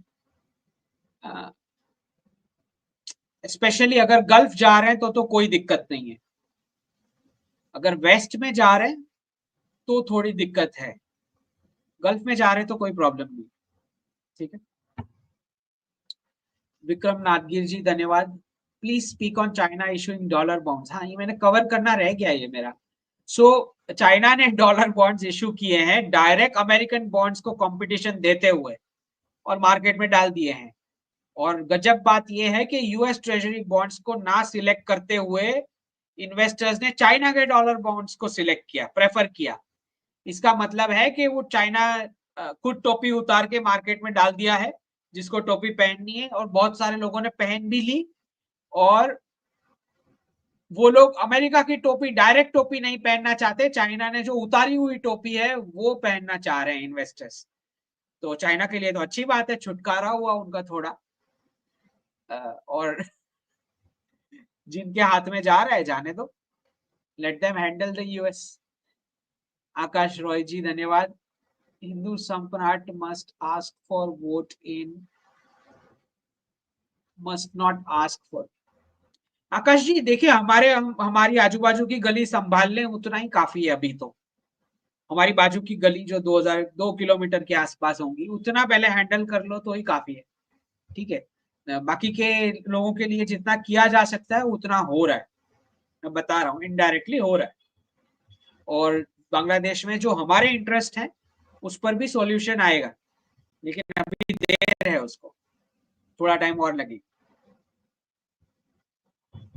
आयुष्मान जी धन्यवाद। I think next Lok Sabha election 2029 में ही होंगे, because census will be completed and delimitation completed by, हाँ 2029 जो आयुष्मान जी नॉर्मल, अगर जो हमारे टर्म्स होते हैं लोकसभा के, उस हिसाब से 2029 आप सही बता रहे हो, लेकिन मुझे लगता है कि 2027 में होना चाहिए।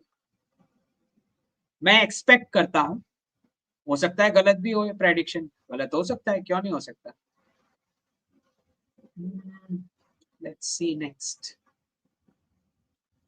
अनिरुद्ध जी धन्यवाद। Skill schools country will benefit 6 12 graders or post, in which type of field skills will be introduced?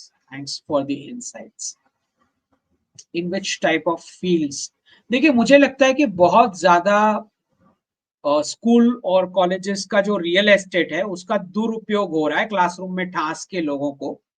उससे अच्छा देखो आप स्टार्टअप, और हो सकता है टीचर्स को ही व्हीकल बना दो, ये वाले नहीं जो करंटली जो टीचर्स हैं टेक्स्ट बुक में से पढ़ाते हैं वो वाले नहीं, जो रियल मार्केट में खुद पैसा कमा सकते हैं वैसे प्रोफेसर्स और टीचर्स। उनको अगर आप अथॉरिटी बना देते हो गवर्नमेंट फंडिंग रिलीज करने के लिए, बच्चों को एंटरप्रेन्योरशिप ट्राई करने के मॉडल डेवलप करवाने के लिए, और ग्रेजुएशन तब माना जाना चाहिए जब एक बच्चों की टीम मिलके एक बिजनेस मॉडल दिखा दे, no profit no loss, break even तक पहुंचा दिया है ऐसा दिखा दे, तो उनको ग्रेजुएशन का ये देना चाहिए, कॉन्वोकेशन या जो भी बोलो, डिग्री सर्टिफिकेट। मुझे लगता है ऐसा कुछ होना चाहिए मॉडल। ओके, तो एक होता है कि भाई स्टार्टअप रिसर्च, इसके लिए फिर डिफेंस और स्पेस के तो आप पूरे लिस्ट पकड़ा सकते हो, शिप बिल्डिंग, डिफेंस, स्पेस, इस लॉजिस्टिक्स में पूरा भारत को क्या क्या जरूरत है पूरा लिस्ट ही बच्चों को पकड़ा दो, ये कंप्लीट करा के दो, इतनी इतनी फंडिंग रिलीज होएगी। ठीक है, ऐसे ऐसे प्रोडक्ट की भारत को जरूरत है, प्लीज बना के दो, लिस्ट ही दे दो टीचर्स और प्रोफेसर्स को, ये प्रोडक्ट्स चाहिए, ये सर्विसेज चाहिए, ये सिटीज हैं जहां पे हम चाहते हैं कि आप अपना बिजनेस एक्सपांड करो। वेनेजुएला की ये सिटी में आपकी गुजरात की या आपकी महाराष्ट्र की या आपकी पंजाब की ये सिटी का प्रोडक्ट वहां चाहिए, प्लीज लिंक करना शुरू करो, हम फंडिंग देते हैं। Right, one city, city to city connectivity for business. ऐसे ऐसे प्रोजेक्ट्स होने चाहिए पढ़ाई में, रियल, जो मार्केट में ऑन ग्राउंड बच्चे खुद टीम बना के बिजनेस मॉडल बना सके। ये हो सकता है रिसर्च और स्टार्टअप का। दूसरा मिलिट्री और उसका ट्रेनिंग हो सकता है। दूसरा एग्रीकल्चर सिखाने का प्रीमाइसिस का इस्तेमाल हो सकता है अगर बड़ा प्रीमाइस है तो। दूसरा आप सारे स्पोर्ट्स, सारे इंटरनेशनल स्पोर्ट्स उसकी ट्रेनिंग के लिए ये रियल एस्टेट का इस्तेमाल कर सकते हो। बहुत कुछ हो सकता है ये एजुकेशन के रियल एस्टेट का सही इस्तेमाल। ठीक।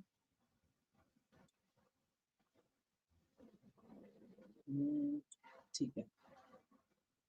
Next, Akash Roy ji, even Kanglu Somali Kenya don't take Vishwa Guru serious.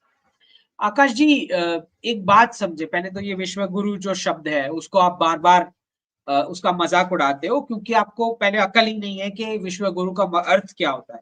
गुरु शब्द का अर्थ होता है जो आपको अंधेरे से, डार्कनेस से लाइट की ओर ले जाए, मतलब दिमाग आपका ओपन करे, उसको गुरु बोलते हैं, उनको गुरु बोलते हैं। ठीक है। विश्व गुरु का अर्थ होता है कि आप उस इकोनॉमिक पोजीशन पे पहुंच जाओगे जहां पे विश्व के देश आपसे पॉलिसी का गाइडेंस लेने आएंगे। खुद शिष्य चल के आता है गुरु के पास। ठीक है। दैट इज विश्व गुरु स्टेटस। तो आप जो बार बार उसका मजाक उड़ा रहे हो, आपको पहले समझ ही नहीं आ रही। पहले हमने उस इकोनॉमिक पोजीशन पे पहुंचना है जब लोग हमारी सलाह लेने को आए। ठीक है। उसके बाद वो स्टेटस मिलेगा, अभी तो है ही नहीं वो आपका स्टेटस। दूसरा, आप जो ये बोल रहे हो छोटे छोटे देश के बारे में, आप सुपर पावर स्टेटस की बात कर रहे हो कि आप हार्ड पावर का इस्तेमाल क्यों नहीं करते। That is what you are trying to say. तो हर जगह हार्ड पावर इस्तेमाल नहीं करना रहता है। ठीक है। जहां पे करना रहता है वहां पे होएगा। बालाकोट हमने ही करा है।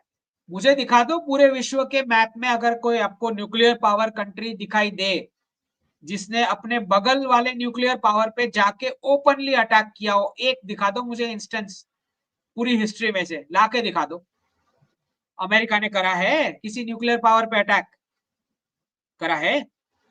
और वो भी अगर नेबर हो, है किसी की कैपेसिटी करने की? तो जहां पे करना है वहां पे कर भी लेते हैं। Nothing to worry.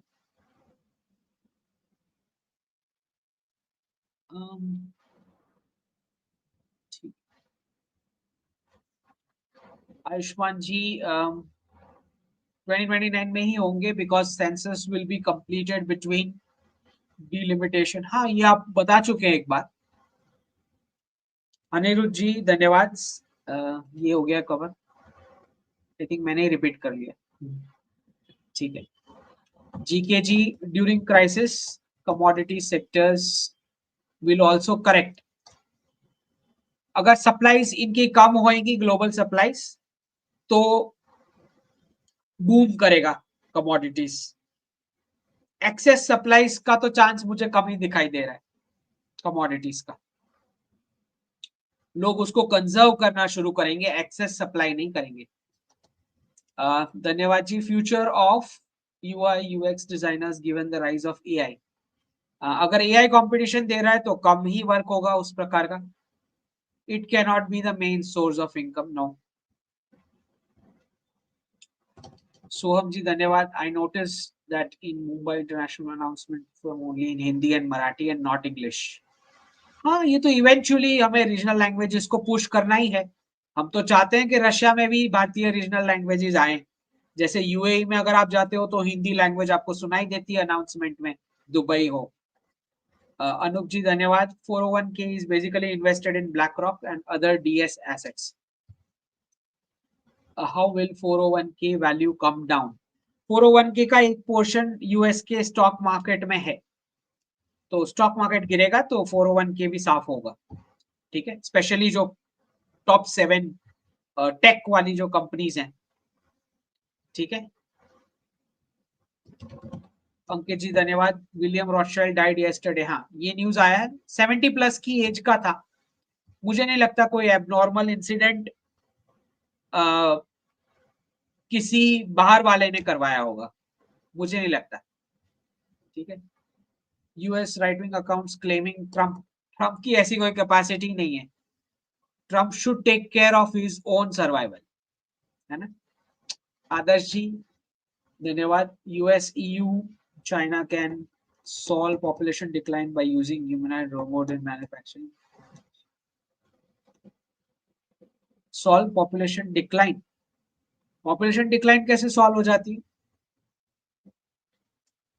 समझ नहीं आया। ज्यादा मैन्युफैक्चरिंग कर लेंगे, लेकिन खिलाएगी किसको ज्यादा मैन्युफैक्चरिंग करके, जब ह्यूमंस ही नहीं होंगे तो सेल किसको करोगे?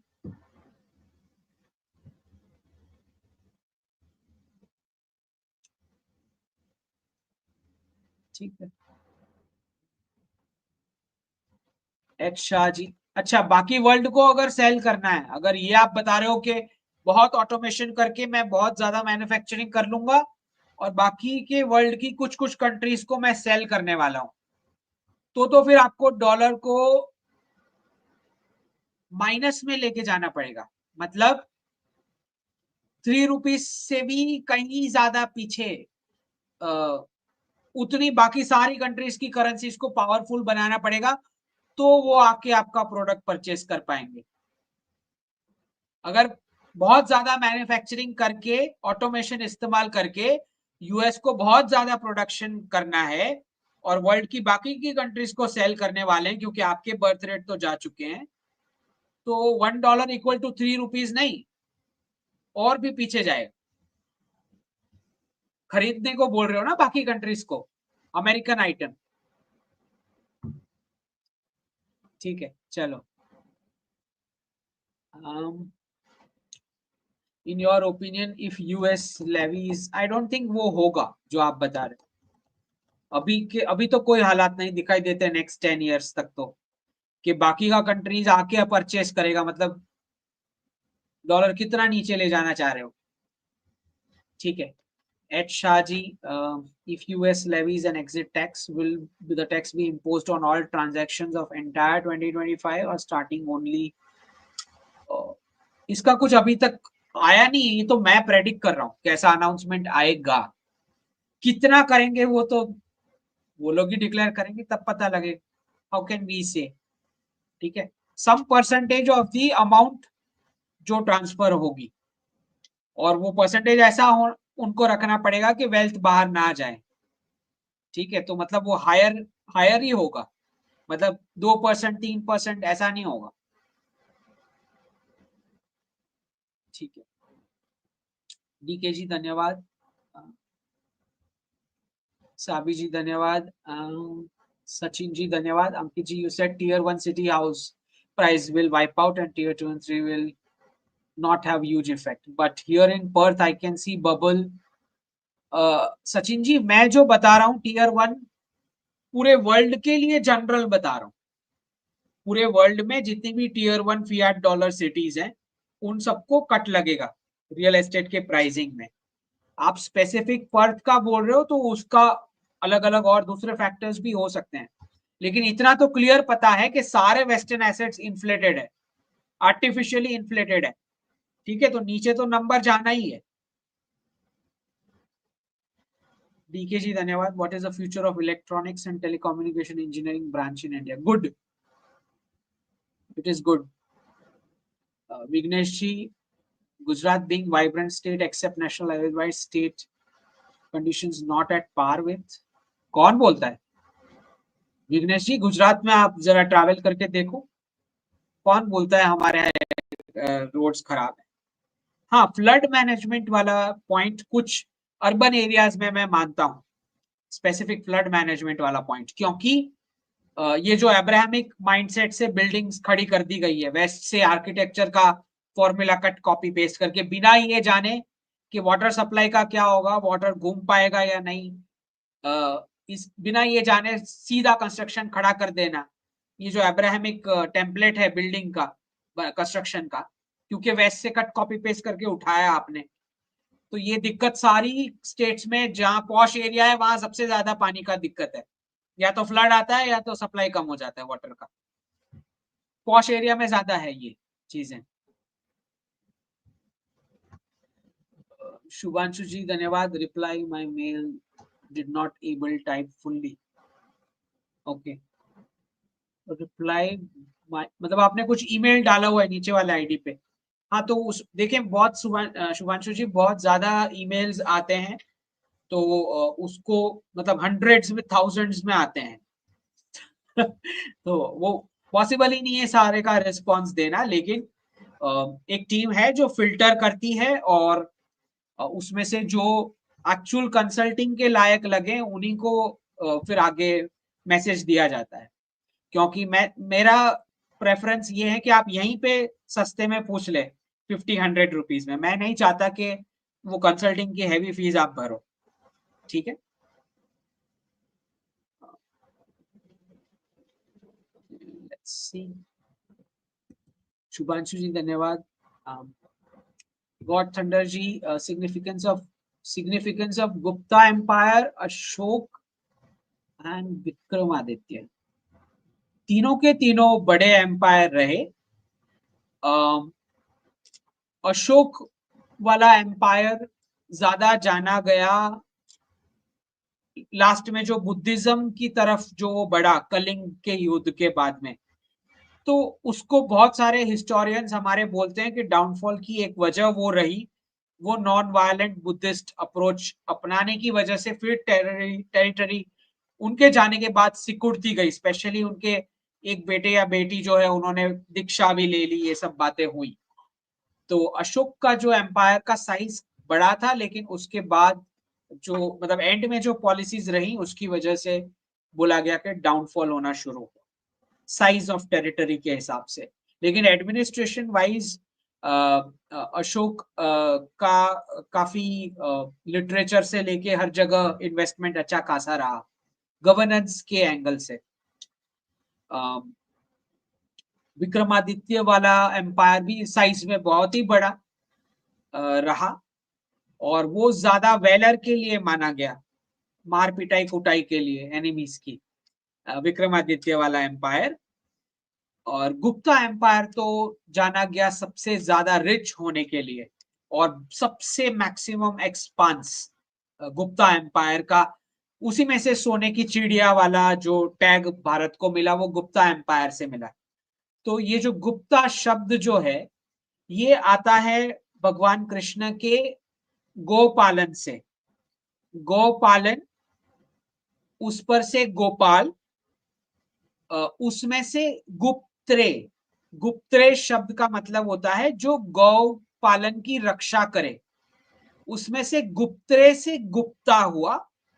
मैं डेरिवेशन समझा रहा हूं वर्ड्स की। तो गौ पालन से गुप्त्रे, गुप्त्रे से गुप्ता।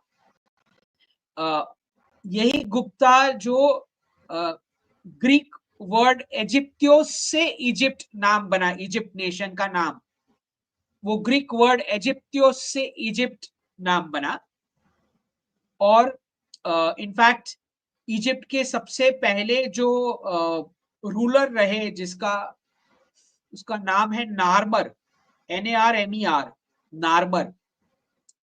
तो हमारे यहाँ गुप्ता रेजिम ने काउ स्लॉटर को बैन किया कि गाय की हत्या नहीं होगी। ठीक है, जो मैंने समझाया आपको कि गौ पालन से ही गुप्ता सरनेम आया है। तो इजिप्ट के जो सबसे पहले रॉयल रहे, किंग किंग बोलो मोनार्क जो भी है, रूलर, नार्मर, उनका अगर आप चिन्ह देखोगे तो उसमें दो बड़ी गाय दिखाई दी है, गाय है या बुल है जो भी है, और बीच में वो बैठे हैं। और एक साधु भी दिखाया गया है जो जिसको हम राजगुरु या ऋषि जो भी बोलते हैं। हाथ में उनके कमंडल भी है उनके सिक्के में। मैं इजिप्ट की बात कर रहा हूं। तो गुप्ता से इजिप्तियोस और फिर इजिप्ट।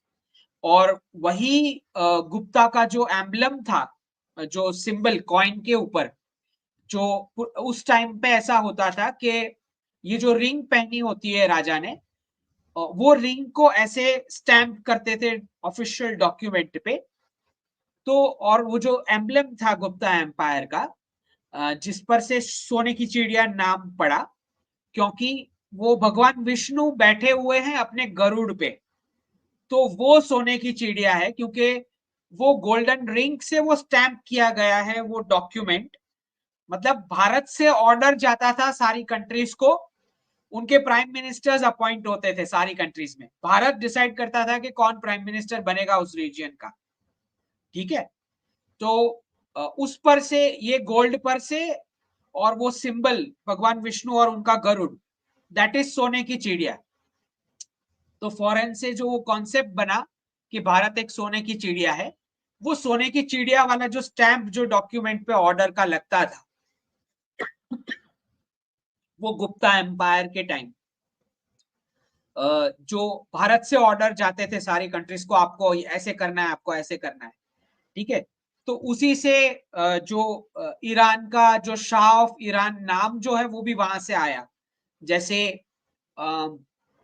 जिसको हम बोलते हैं विष्णु पद का शाह, विष्णु पद का शाह माने उस एरिया का प्राइम मिनिस्टर, ठीक है। उस उसमें से फिर विष्णु हट गया और फिर पद का शाह में से पादीशाह वर्ड बना, PADISHAH। फिर पादीशाह में से बादशाह बना, BADSHAH। तो हिंदू शाही rule, पादशाह, Badshah and Shahenshah and then shah of Iran, ठीक है। ऐसे करके वो टाइटल्स के डेरिवेशन बने, ठीक। तो this is from Gupta empire. तो उसी में ये जो शाह सरनेम भी वहां से आया, जो गुप्ता रजीम के अंडर बोला जाता था साहस अंक, मतलब वो वॉरियर में साहस का क्या उसका रैंकिंग है, ब्रेवरी का रैंकिंग, उस साहस अंक में से शाह सरनेम आया। और ये सारी फिर जितनी भी सरनेम्स डिराइव हुई, शाह, साहा, सा SAH, फिर शॉ SHAW, फिर शाओलिन जो चाइनीज तक गया, ये सारे डेरिवेशंस साहस अंक, चंद्रगुप्त के साहस अंक शब्द से, कि कितनी ब्रेवरी है इस वॉरियर में, साहस अंक, ठीक है।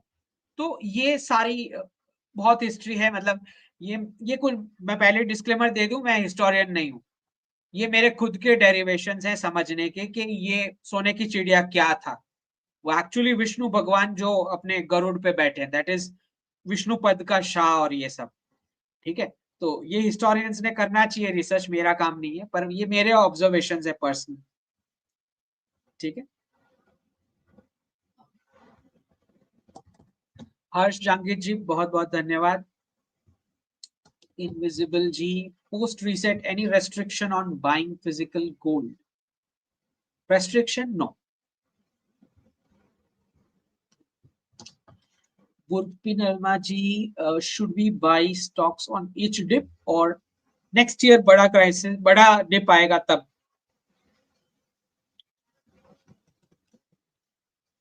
बॉडी बिल्डिंग जी धन्यवाद sir. Why can't the government remove secularism word from constitution by simply passing and stating changes made during emergency are null and void?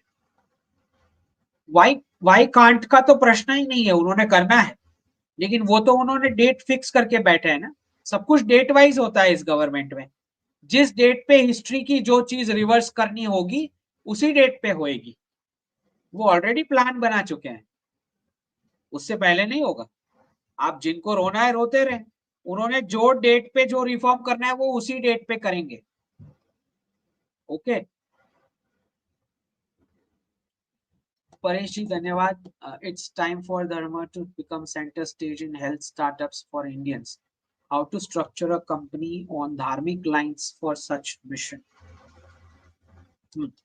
तो उसी इसीलिए फैमिली यूनिट एंटरप्रेन्योरशिप होना चाहिए अगर आप बिजनेस का कोई स्ट्रक्चर बनाना चाह रहे हो। और अगर कंपनी भी बनाना चाह रहे हो तो फिर मतलब फंडिंग रेज करने की बात कर रहे हो तो फिर कोऑपरेटिव सोसाइटी फॉर्मेट आप ले सकते हो, ठीक है। लेकिन हमारे जो सनातन इकोनॉमिक्स मॉडल जो बुक में मैंने बहुत सारे दिए हैं, उसमें पॉलिसी रिकमेंडेशंस, हमें ये समझना है कि बड़े बिजनेसेस एंशिएंट भारत में हुआ करते थे, लेकिन वो समाज का श्रेष्ठी ही उसको लीड करता था। समाज का श्रेष्ठी जो धार्मिक माना जाता था, कि वो प्रॉफिट में उतना एक्सप्लॉइटेशन नहीं करेगा, लोगों को डैमेज हो जाए उतना, ठीक है। तो जैसे अभी के कंपनी फॉर्मेट में हम वेस्टर्न टेम्पलेट से उठा के लेके आए हैं इंडिपेंडेंट डायरेक्टर का कॉन्सेप्ट, लेकिन पता चलता है कि इंडिपेंडेंट डायरेक्टर ही सबसे ज्यादा जो भी कुछ गड़बड़ी चल रही है उस पर कवर देता है, वो वही मिल जाता है मैनेजमेंट के साथ, शेयर होल्डर्स को बताता नहीं है कि देखो ऐसा सब चल रहा है। तो इसीलिए धार्मिक व्यवस्था में ऐसा था कि जो बड़ा बिजनेस जो है उसका पॉलिसी डायरेक्शन और गाइडेंस समाज का जो सबसे श्रेष्ठ व्यक्ति होगा वही करेगा, ठीक है। तो ऐसा नहीं है कि प्रॉफिट नहीं करना है, प्रॉफिट करना है, लेकिन एथिकल प्रॉफिट करना है। शुभ लाभ, शुभ लाभ के जो स्टिकर्स हम डालते हैं, एथिकल प्रॉफिट करो, प्रॉफिट नहीं करने को नहीं बोला है, ठीक है। ठीक। तो ऐसे आपको पता है, मेरे को बहुत सारी ऐसी कंपनीज हैं जो मेरा ईमेल आईडी आप जो नीचे चल रहा है टिकर पे, वो कंपनीज मेरे ईमेल आईडी को स्पैम करती है, बोलती है सर आप ये रोल में ज्वाइन करोगे, सर आप उस रोल में ज्वाइन करोगे, क्योंकि उनको पता है मेरे प्रेडिक्शन की एक्यूरेसी। मेरा साफ सिंपल आंसर है कि अगर आपके फैमिली मेंबर्स मैनेजमेंट में आपके साथ वर्क कर रहे हैं, फैमिली के मेंबर्स बिजनेस में आपके साथ हाथ बटाते हैं, तो ही आप मेरे को हायर कर सकते हो किसी रोल में, right. Not a job role, advisory role में या जो भी रोल में मुझे लेना है, तब भी मैं कंसीडर करूंगा जब आपके फैमिली मेंबर्स आपसे खुश हो और बिजनेस में पार्टिसिपेट कर रहे हो, वरना मैं नहीं ज्वाइन करूंगा। तो बहुत सारे ईमेल्स आते हैं मुझे कंपनीज से, I don't want to give the names of companies, but आते हैं, ठीक है। So it's not easy to keep me in any role, है ना। चले, महादेव जी बहुत बहुत धन्यवाद। Is it best to sell US stocks before doji meet? 5 October, 5 October की कोई डेट है मुझे नहीं पता है, बट अगर आपको यूएस स्टॉक्स बेचने हैं तो ट्रम्प, प्रेसिडेंट ट्रम्प जब ओथ लेंगे तब स्पाइक आएगा मार्केट में थोड़े टाइम के लिए। अगर बेचने का सोच रहे हैं तो आप तब बेच सकते हो, लेकिन यू कांट से कि पहले 2-3 महीने में शायद अगर कुछ बड़े स्टेप्स नहीं लिए, जो रेयर केस है मेरे हिसाब से तो लेना ही चाहिए, लेकिन अगर नहीं लिए तो स्पाइक भी हो सकता है मार्केट, राइट। तो पहले देखो ट्रम्प ओथ लेते ही क्या पहले दूसरे दिन क्या होता है, तो उस पर से थोड़ा ट्राजेक्टरी समझ में आ जाएगा। बाकी मिड 2025 तो क्लियर है, कुछ ना कुछ डिप का इवेंट आने ही वाला है। पार्थ जी धन्यवाद। You skip the question on India in saying लोग पागल बोलेंगे, but we want to know what's your view. मेरा व्यू पार्थ जी बहुत क्लियर है, अखंड भारत, ठीक है, उससे नीचे मेरा कोई व्यू नहीं। और मैं इतना मानता हूं कि अगर कुछ मैं एक्सपेक्ट कर रहा हूं किसी से, या गवर्नमेंट से या एडमिनिस्ट्रेशन से, तो मैं ये मानता हूं कि एटलीस्ट मेरे खुद के पास कुछ सॉल्यूशंस होने चाहिए। मैं रोना रोने वाली एक्सपर्टीज में नहीं मानता कि रोते रहो, मेरे साथ ये हो गया, मेरे साथ वो हो गया, देखो हिंदू के साथ ये हो रहा है, वो हो रहा है। रोने धोने वाली एक्सपर्टीज का क्या करना है? कोई सजेशन है, पॉलिसी रिकमेंडेशन है तो दो, पहले उतना तो होना ही चाहिए क्रिटिसाइज करने से पहले। अल्फा जी धन्यवाद। If gold price increase beyond 1 lakh so may be buying of jewellery will decrease. हाँ, लेकिन वो ज्वेलरी वाले खुद स्टॉक से ही उतने रिच हो जाएंगे। इट में impact on jewellery manufacturing related business. Well, अगर परचेसिंग पावर भी इवेंचुअली बढ़ता है तो थोड़ा प्लस माइनस होके थोड़ा इम्पैक्ट तो आएगा ज्वेलरी बिजनेस को, ये बात तय है। मतलब नॉन गोल्ड ज्वेलरी सेक्शन में बिजनेस बढ़ेगा, ये बात तय है। ठीक है, चिंतन जी धन्यवाद। Has this current deep state ever seen a world without a single country reserve currency? If no, does that mean they'll have less of a say in what happens in the world? This, अभी जो deep state का structure है, उन्होंने pound और dollar वाले 400 साल ही देखे हैं, और उसके पीछे अगर कुछ देखा भी है उन्होंने, तो वो ऐसी जगह पे रहते थे जहां पे उस कंट्री का करेंसी वर्ल्ड में ज्यादा पावरफुल था, तो उनको नए वर्ल्ड ऑर्डर में क्या लेस से होगा? Lesser than how pound and dollar वाले टाइम पे जितना से था उनका, उसकी कंपैरिजन में less. Yes, that is true. Osho ji धन्यवाद। WFH more productivity saving for employee. Why management CEOs give one-sided mandate for RTO? हाँ, उसमें ऐसा ही है। मैंने जितना आईटी सेक्टर में देखा है, जो ज्यादा पे पैकेज वाले होते हैं मिड लेवल पे, उनको फायर किया जाता है, लो वाले को रखा जाता है, और जो एकदम टॉप पे ज्यादा ले रहा है वो टिका रहता है। तो ये देखा है मैंने, ऐसा एक्सप्लॉयटेशन। इंटेल क्रिप्टो जी धन्यवाद। Why GDP slowing lowest in 3 years? ये वैसे ही रॉन्ग इंडेक्स है, कोई फर्क नहीं पड़ता है, इंडेक्स ही रॉन्ग है वो। जीडीपी एक कैपिटल आइटम है, एक रेवेन्यू आइटम है, दोनों को ऐड ही नहीं कर सकते अगर परफॉर्मेंस मेजर करना है। Profit and loss account simple 11th standard का बच्चा बता देगा, सारी रेवेन्यू आइटम होनी चाहिए तो ही प्रॉफिट एंड लॉस मेजर होता है। तो इन्वेस्टमेंट के साथ कंजम्पशन ऐड करोगे और एक्सपेंडिचर ऐड करोगे तो कैसे होएगा? That's not performance. Osho ji, Hindus are clever, build temple under mosque. तो क्लेवर है तो बाहर जाके आरती करना शुरू कर दो, है ना? Intel crypto ji, you never predicted euro end, नहीं, क्योंकि बताइए वो आइसोटोप्स है यूएस डॉलर की, तो उतने प्रपोर्शन में वो भी नीचे जाने। Piyush ji, 500 kilowatt solar plant Himachal में लगाना, future of solar plant as investment.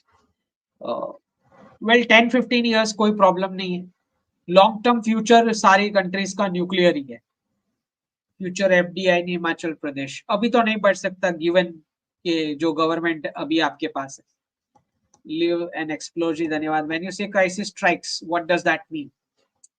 Crisis strikes मतलब डीडॉलराइजेशन का क्राइसिस, और क्या? कुछ ना कुछ इवेंट क्रिएट करेंगे ना, ऐसे थोड़ी।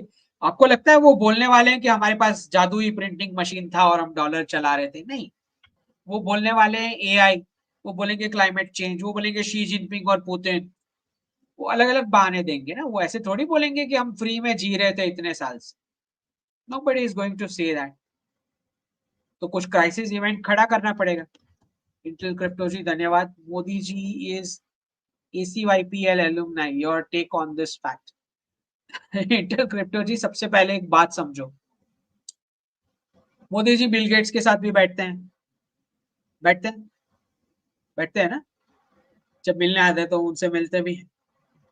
फिर मोदी जी ने जो हमारे गवर्नमेंट के मिनिस्टर्स हैं वो वर्ल्ड इकोनॉमिक फोरम में भी जाते हैं, वो जो श्वाब वाला, जो क्लॉस श्वाब वाला जो है, जो डीपॉपुलेशन का एजेंडा, और वो उसके पॉइंटर्स कुछ टैली भी होते हैं जो चल रहा है उसको देख के, तो वहां भी जाती है सारी गवर्नमेंट की टीम। तो एक बात समझो कि जो मैंने बताया है कि जो भी ऐसे एक्टर्स हैं जो डैमेज करने वाले लोग हैं, उसको आप पता ही है आपको कि न्यूट्रलाइज तो हो नहीं सकता, तो आपको मैनेज ही करना है। तो जैसे आप ये ACYPL या जो भी बता रहे हो, जब तक मोदी जी वेस्ट में जाते नहीं, वहां पे कुछ सीखते नहीं, वहां पे क्या थॉट प्रोसेस है ये पता नहीं पड़ता, तब तक आपको पता क्या चलेगा उनके बारे में? एनीवे इसके बारे में तो सब कुछ पता ही होना चाहिए, बहुत ज्यादा पता होना चाहिए कि वो क्या क्या थॉट प्रोसेस रखते हैं, क्या सोच रखते हैं, कैसे गोल्स रखते हैं, और कैसे ऑपरेट करते हैं। ये तब जाओगे तो पता लगेगा, वरना पता कैसे लगेगा? जैसे अन्नामलाई अभी कुछ ऑक्सफोर्ड में गए कुछ ट्रेनिंग के लिए, जाओगे तभी तो पता लगेगा ना कि इनका क्या चल क्या रहा है इनका। ठीक है। सीए विश्वनाथन जी धन्यवाद। Why IT index at a peak, will Infosys Wipro correct? देखिए विश्वनाथन जी, मैं पर्सनली ये मानता हूं कि, और मैं काफी टॉक्स में 3 साल से बताया आ रहा हूं कि भाई आईटी सेक्टर को डाइवर्सिफाई करने का ही है, और मेरा थोड़ा बहुत होप इस बात पे है कि क्योंकि अमेरिका, कनाडा, ऑस्ट्रेलिया और यूके से एफटीए नहीं होने दे रहा है, ऑस्ट्रेलिया वाला तो साइन हो गया, लेकिन यूके और कनाडा से एफटीए नहीं साइन होने दे रहा है इतने टाइम से, इसका मतलब है कि वो उनसे पहले डील करो आप, तब तक वो दूसरे किसी देशों के साथ नहीं होने दे रहे। तो आप जाके सबसे रिलेशन खराब करवा रहे हैं, जैसे कनाडा से करवाया।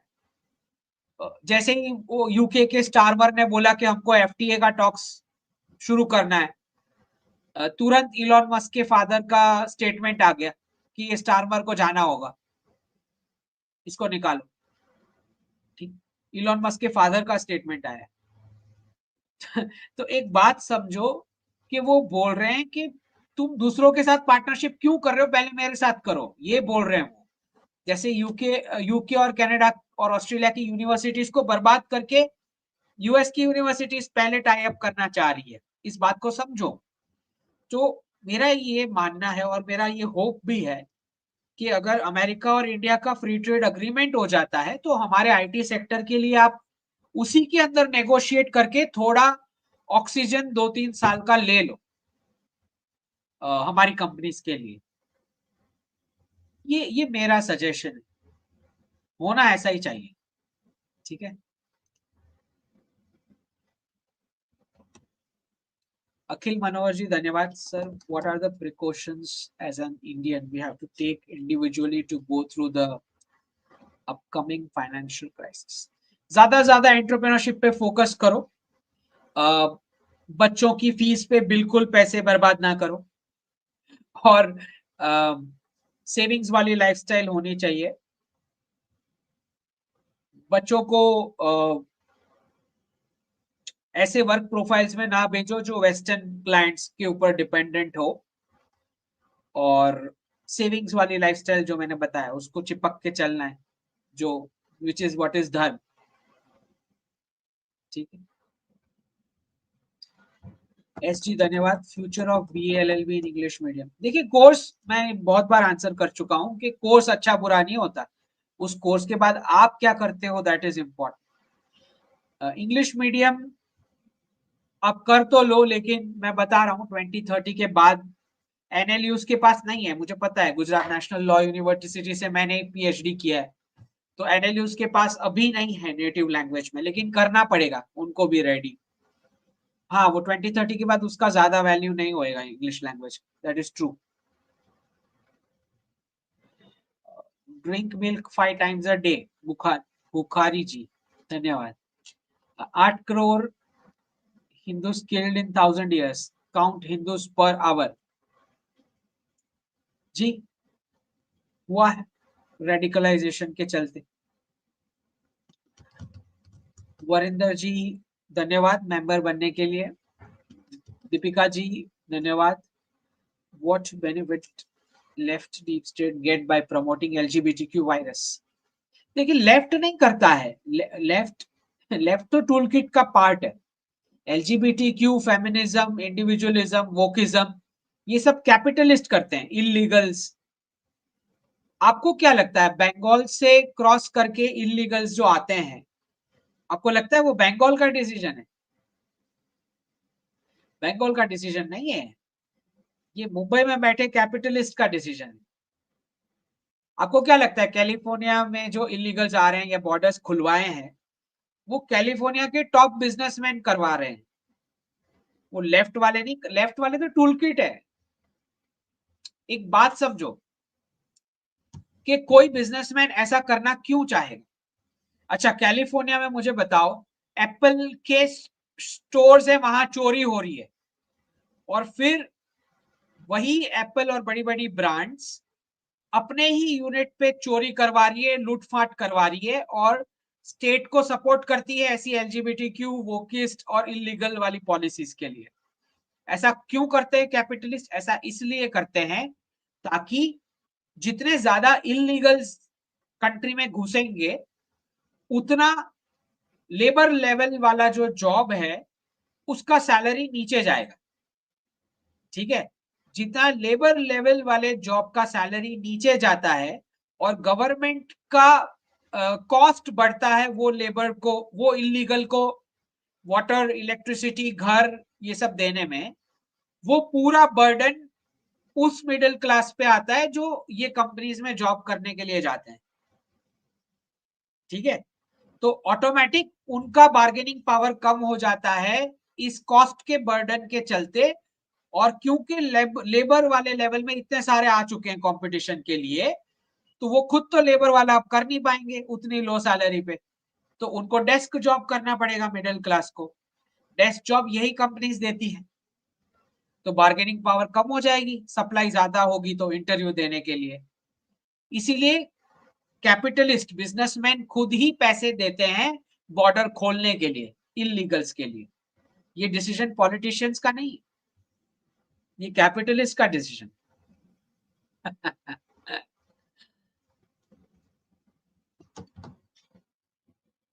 गौरव जी धन्यवाद।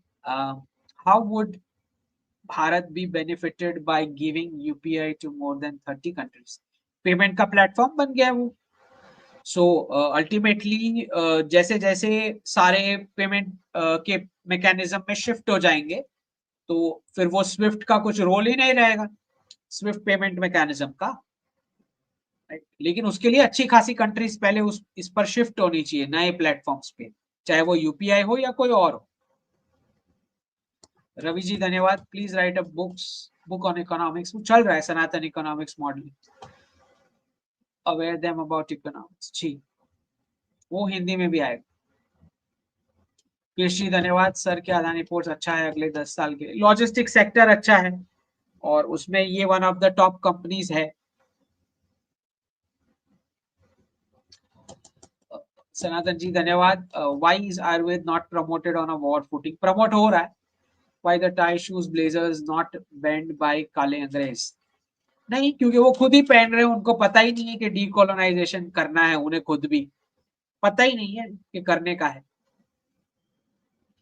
आयुर्वेद तो प्रमोट हो रहा है।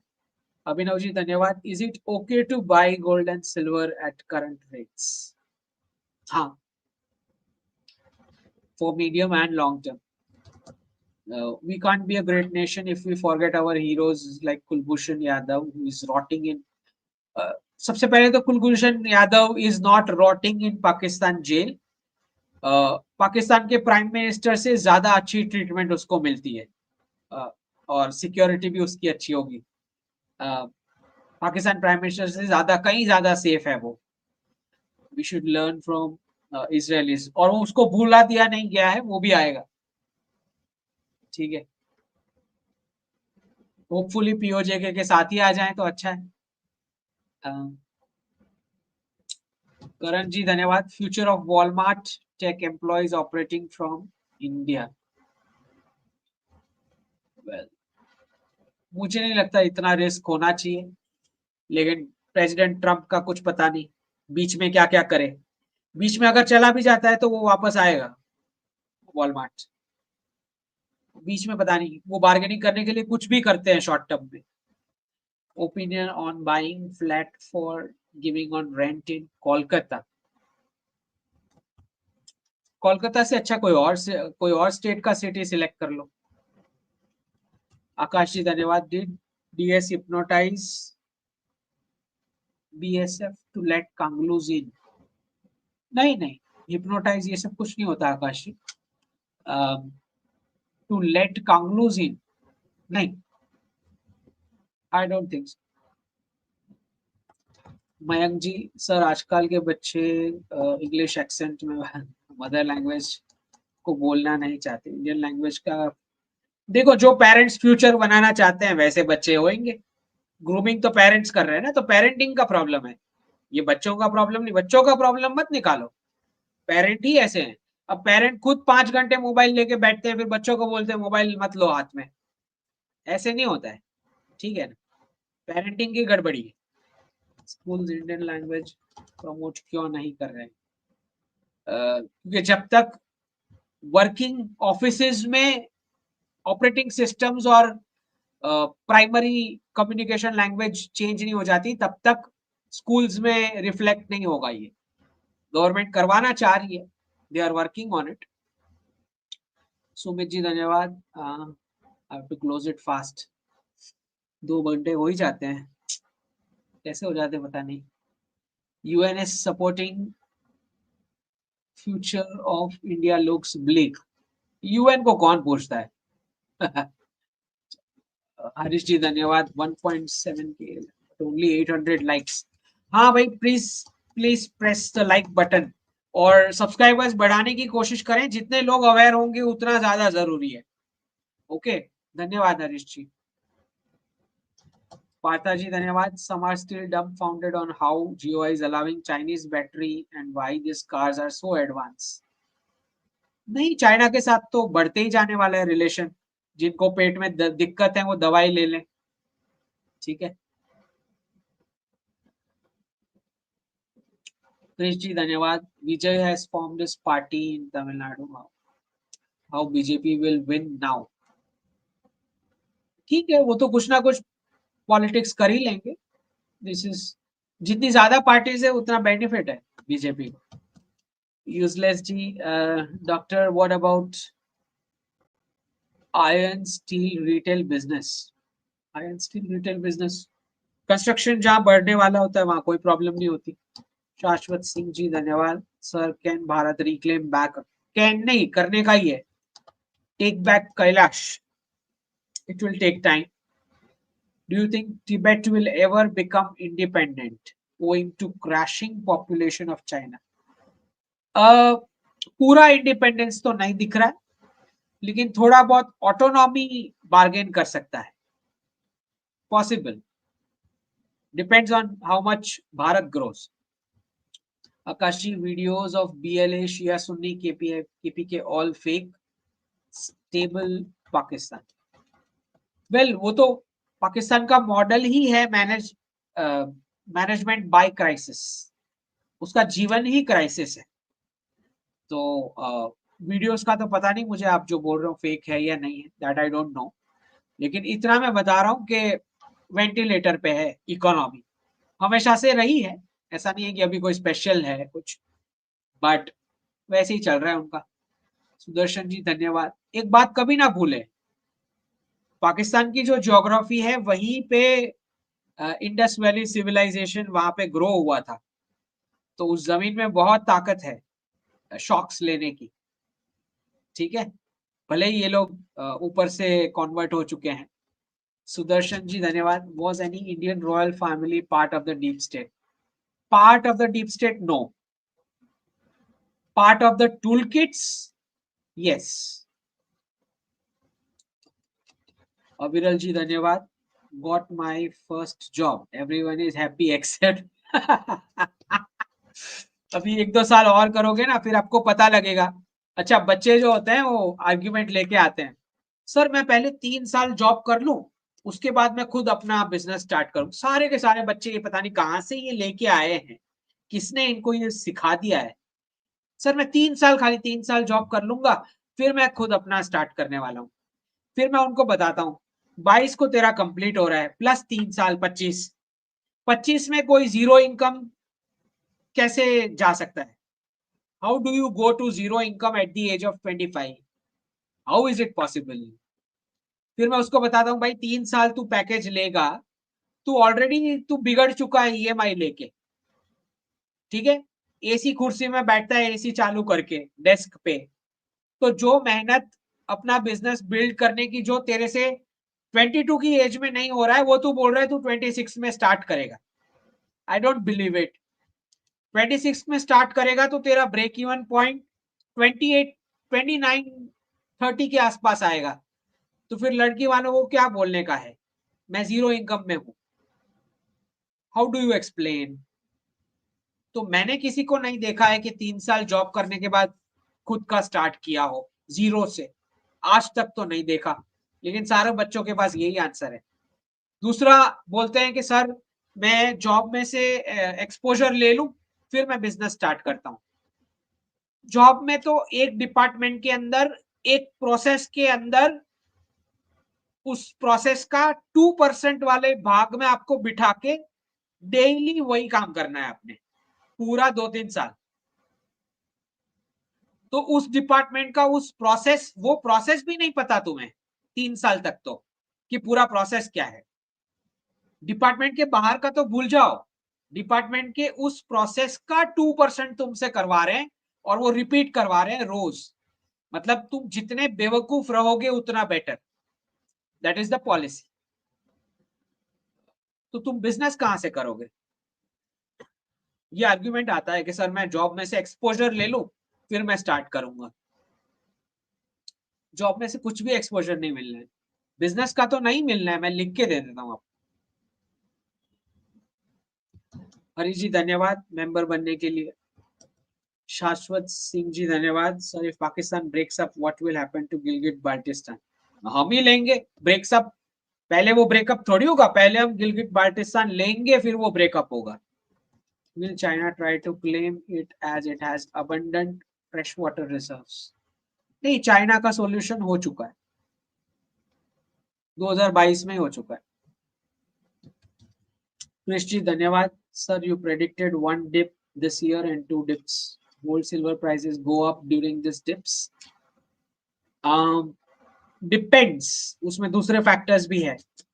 Will there be re election in 2026 after delimitation? मुझे लगता है there is a small chance October November December 2026 और फिर जनवरी में ओथ, ऐसा मुझे पॉसिबिलिटी लगता है और मैं ये सजेस्ट भी करूंगा कि ऐसा होना चाहिए।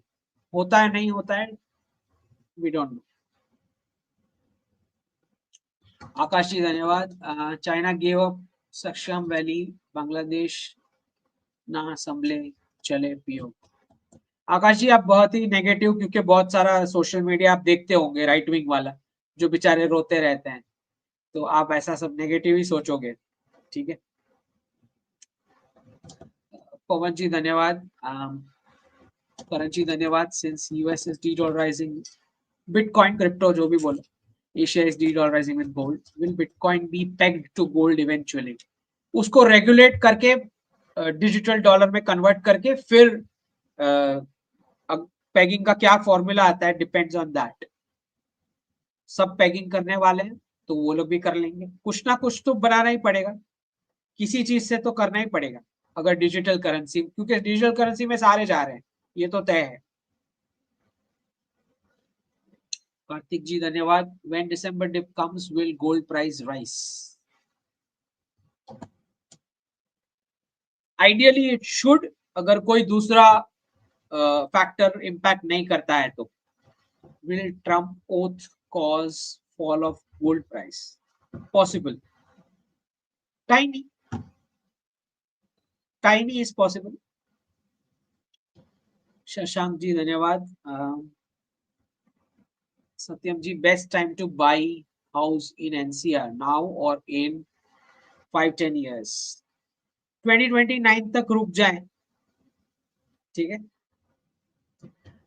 टेक्नोलॉजी धन्यवाद। Sir I am doing 12th commerce, suggest what I do bachelor? जिसमें इंटरेस्ट हो कर लो, कोई ज्यादा फर्क नहीं पड़ेगा उस सर्टिफिकेट से, डिग्री से। 2030 के बाद कोई फर्क ही नहीं पड़ता है तुम्हारे पास क्या कागज है, कोई देखने ही नहीं वाला कागज, स्किल वाला कागज देखेंगे। अगर कोई स्किल स्पेसिफिक कागज है तो देखेंगे, बाकी ये वाली इसका तो कोई पूछने ही नहीं वाला। Forget about it, skill specific चाहिए।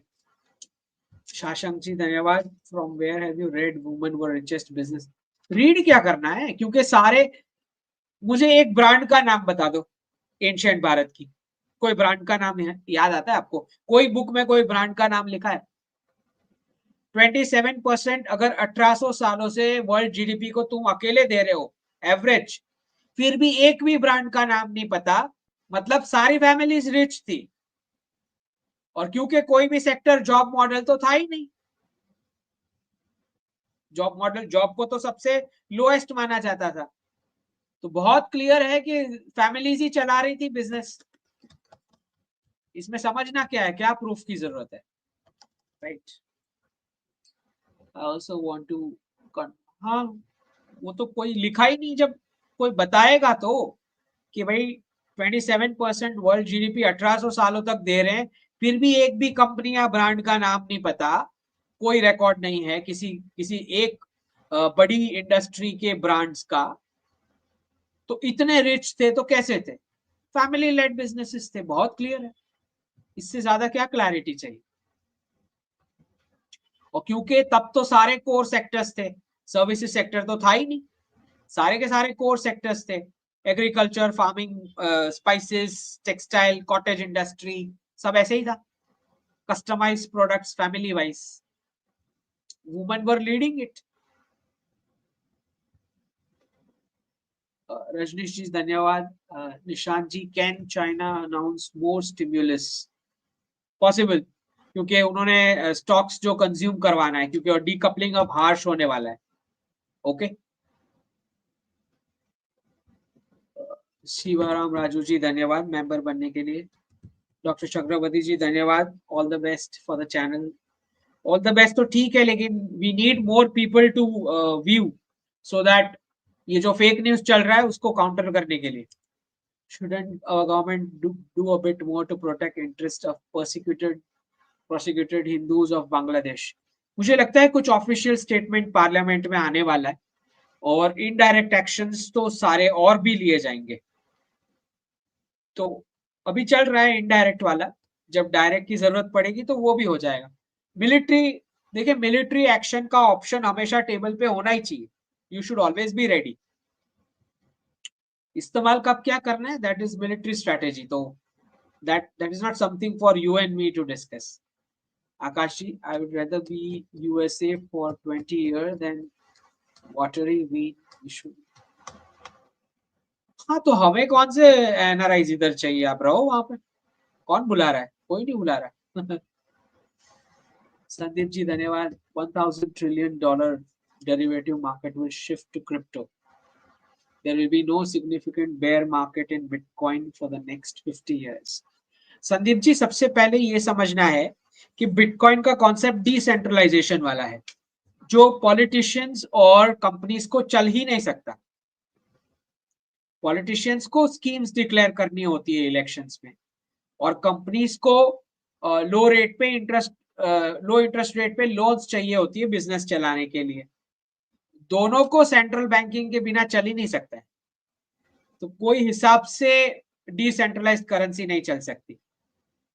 ठीक है, तो वो सब खाली टेम्पररी लेके जा रहे हैं वहां पे, फिर क्रिप्टो को डिजिटल डॉलर में कन्वर्ट करा लेंगे। इनफैक्ट डॉजी जो उन्होंने बनाया डिपार्टमेंट ऑफ गवर्नमेंट एफिशिएंसी, उसका जो लोगो है उसमें डॉलर है, बिटकॉइन नहीं है। ठीक है, जो लोगो बनाया है डीओजीई का, क्लियर है, there is going to be a dollar, it is going to be a digital dollar.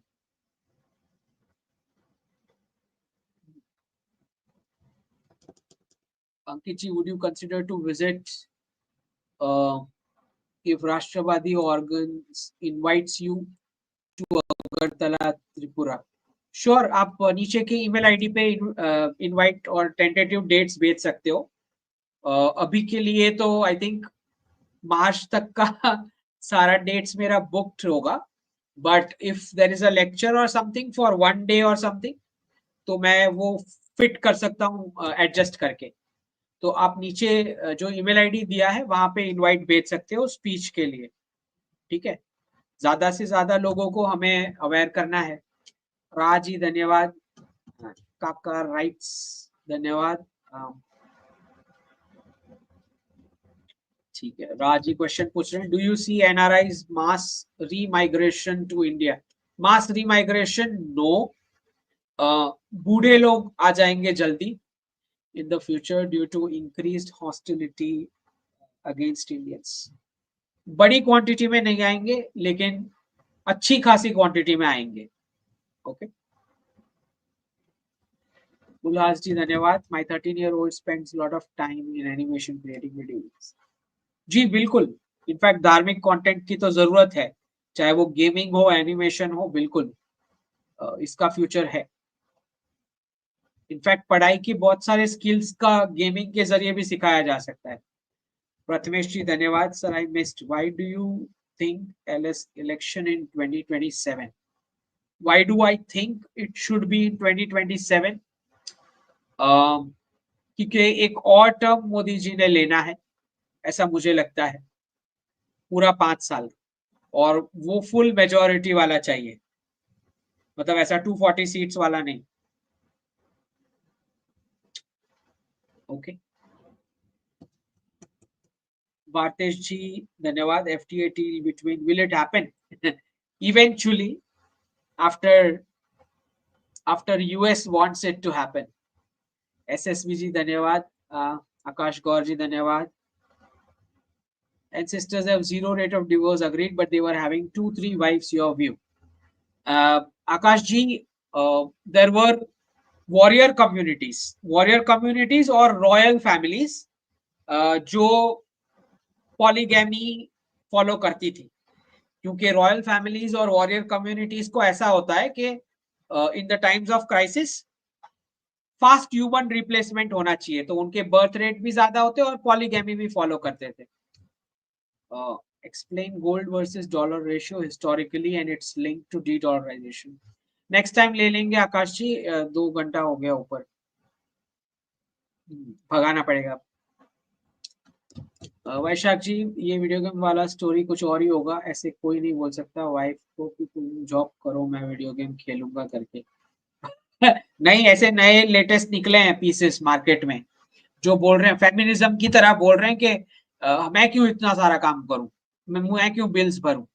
ऐसे ऐसे पुरुष भी निकले हैं मार्केट में, डोंट गेट सरप्राइज्ड। उल्लास जी धन्यवाद। Future of YouTube, x, AI. X का फ्यूचर तो पक्का हो गया अभी नेक्स्ट 4 साल के लिए। चैट जीपीटी, परप्लेक्सिटी, इनका पता नहीं मुझे। यूट्यूब भी रहेगा,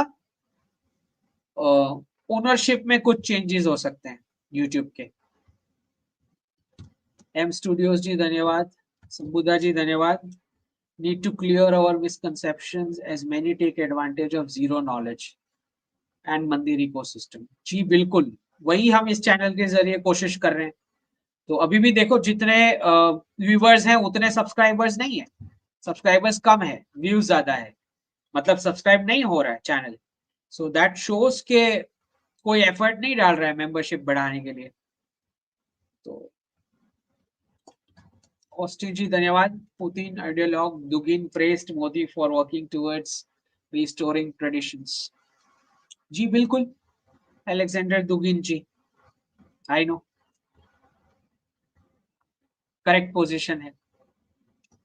आकाश जी धन्यवाद। I said I rather have India be like USA for, नहीं, we don't want to be USA, और वो पॉसिबल भी नहीं है, क्योंकि वो एक अब्राहमिक थॉट प्रोसेस से बना हुआ पूरा माइंडसेट और स्ट्रक्चर है, और वो सुपर पावर, वो सारे गलत टेम्पलेट्स हैं, वो लॉन्ग टर्म चल ही नहीं सकता। ऐसे आपने सोच भी कैसे लिया कि 180 प्लस कंट्रीज आपकी लाइफस्टाइल स्पॉन्सर करने वाली फ्री में, उस पर तुमने मॉडल बनाया, निक्सन और किसिंजर को हीरो बना दिए इस मॉडल के चलते, सारे गलत इकोनॉमिस्ट को तुमने नोबेल प्राइज दे रखे इसी मॉडल के चलते। सोच भी कैसे लिया कि बाकी का दुनिया तुम्हारा लाइफस्टाइल स्पॉन्सर करेगा। We are not into any such delusion कि हम यूएसए बन पाएंगे, और बनना भी चाहिए। It's a wrong way to go about. Vitamin ji धन्यवाद। भाई, I asked you to do discussion on DP deep pockets market forces. People need to think further than clown council.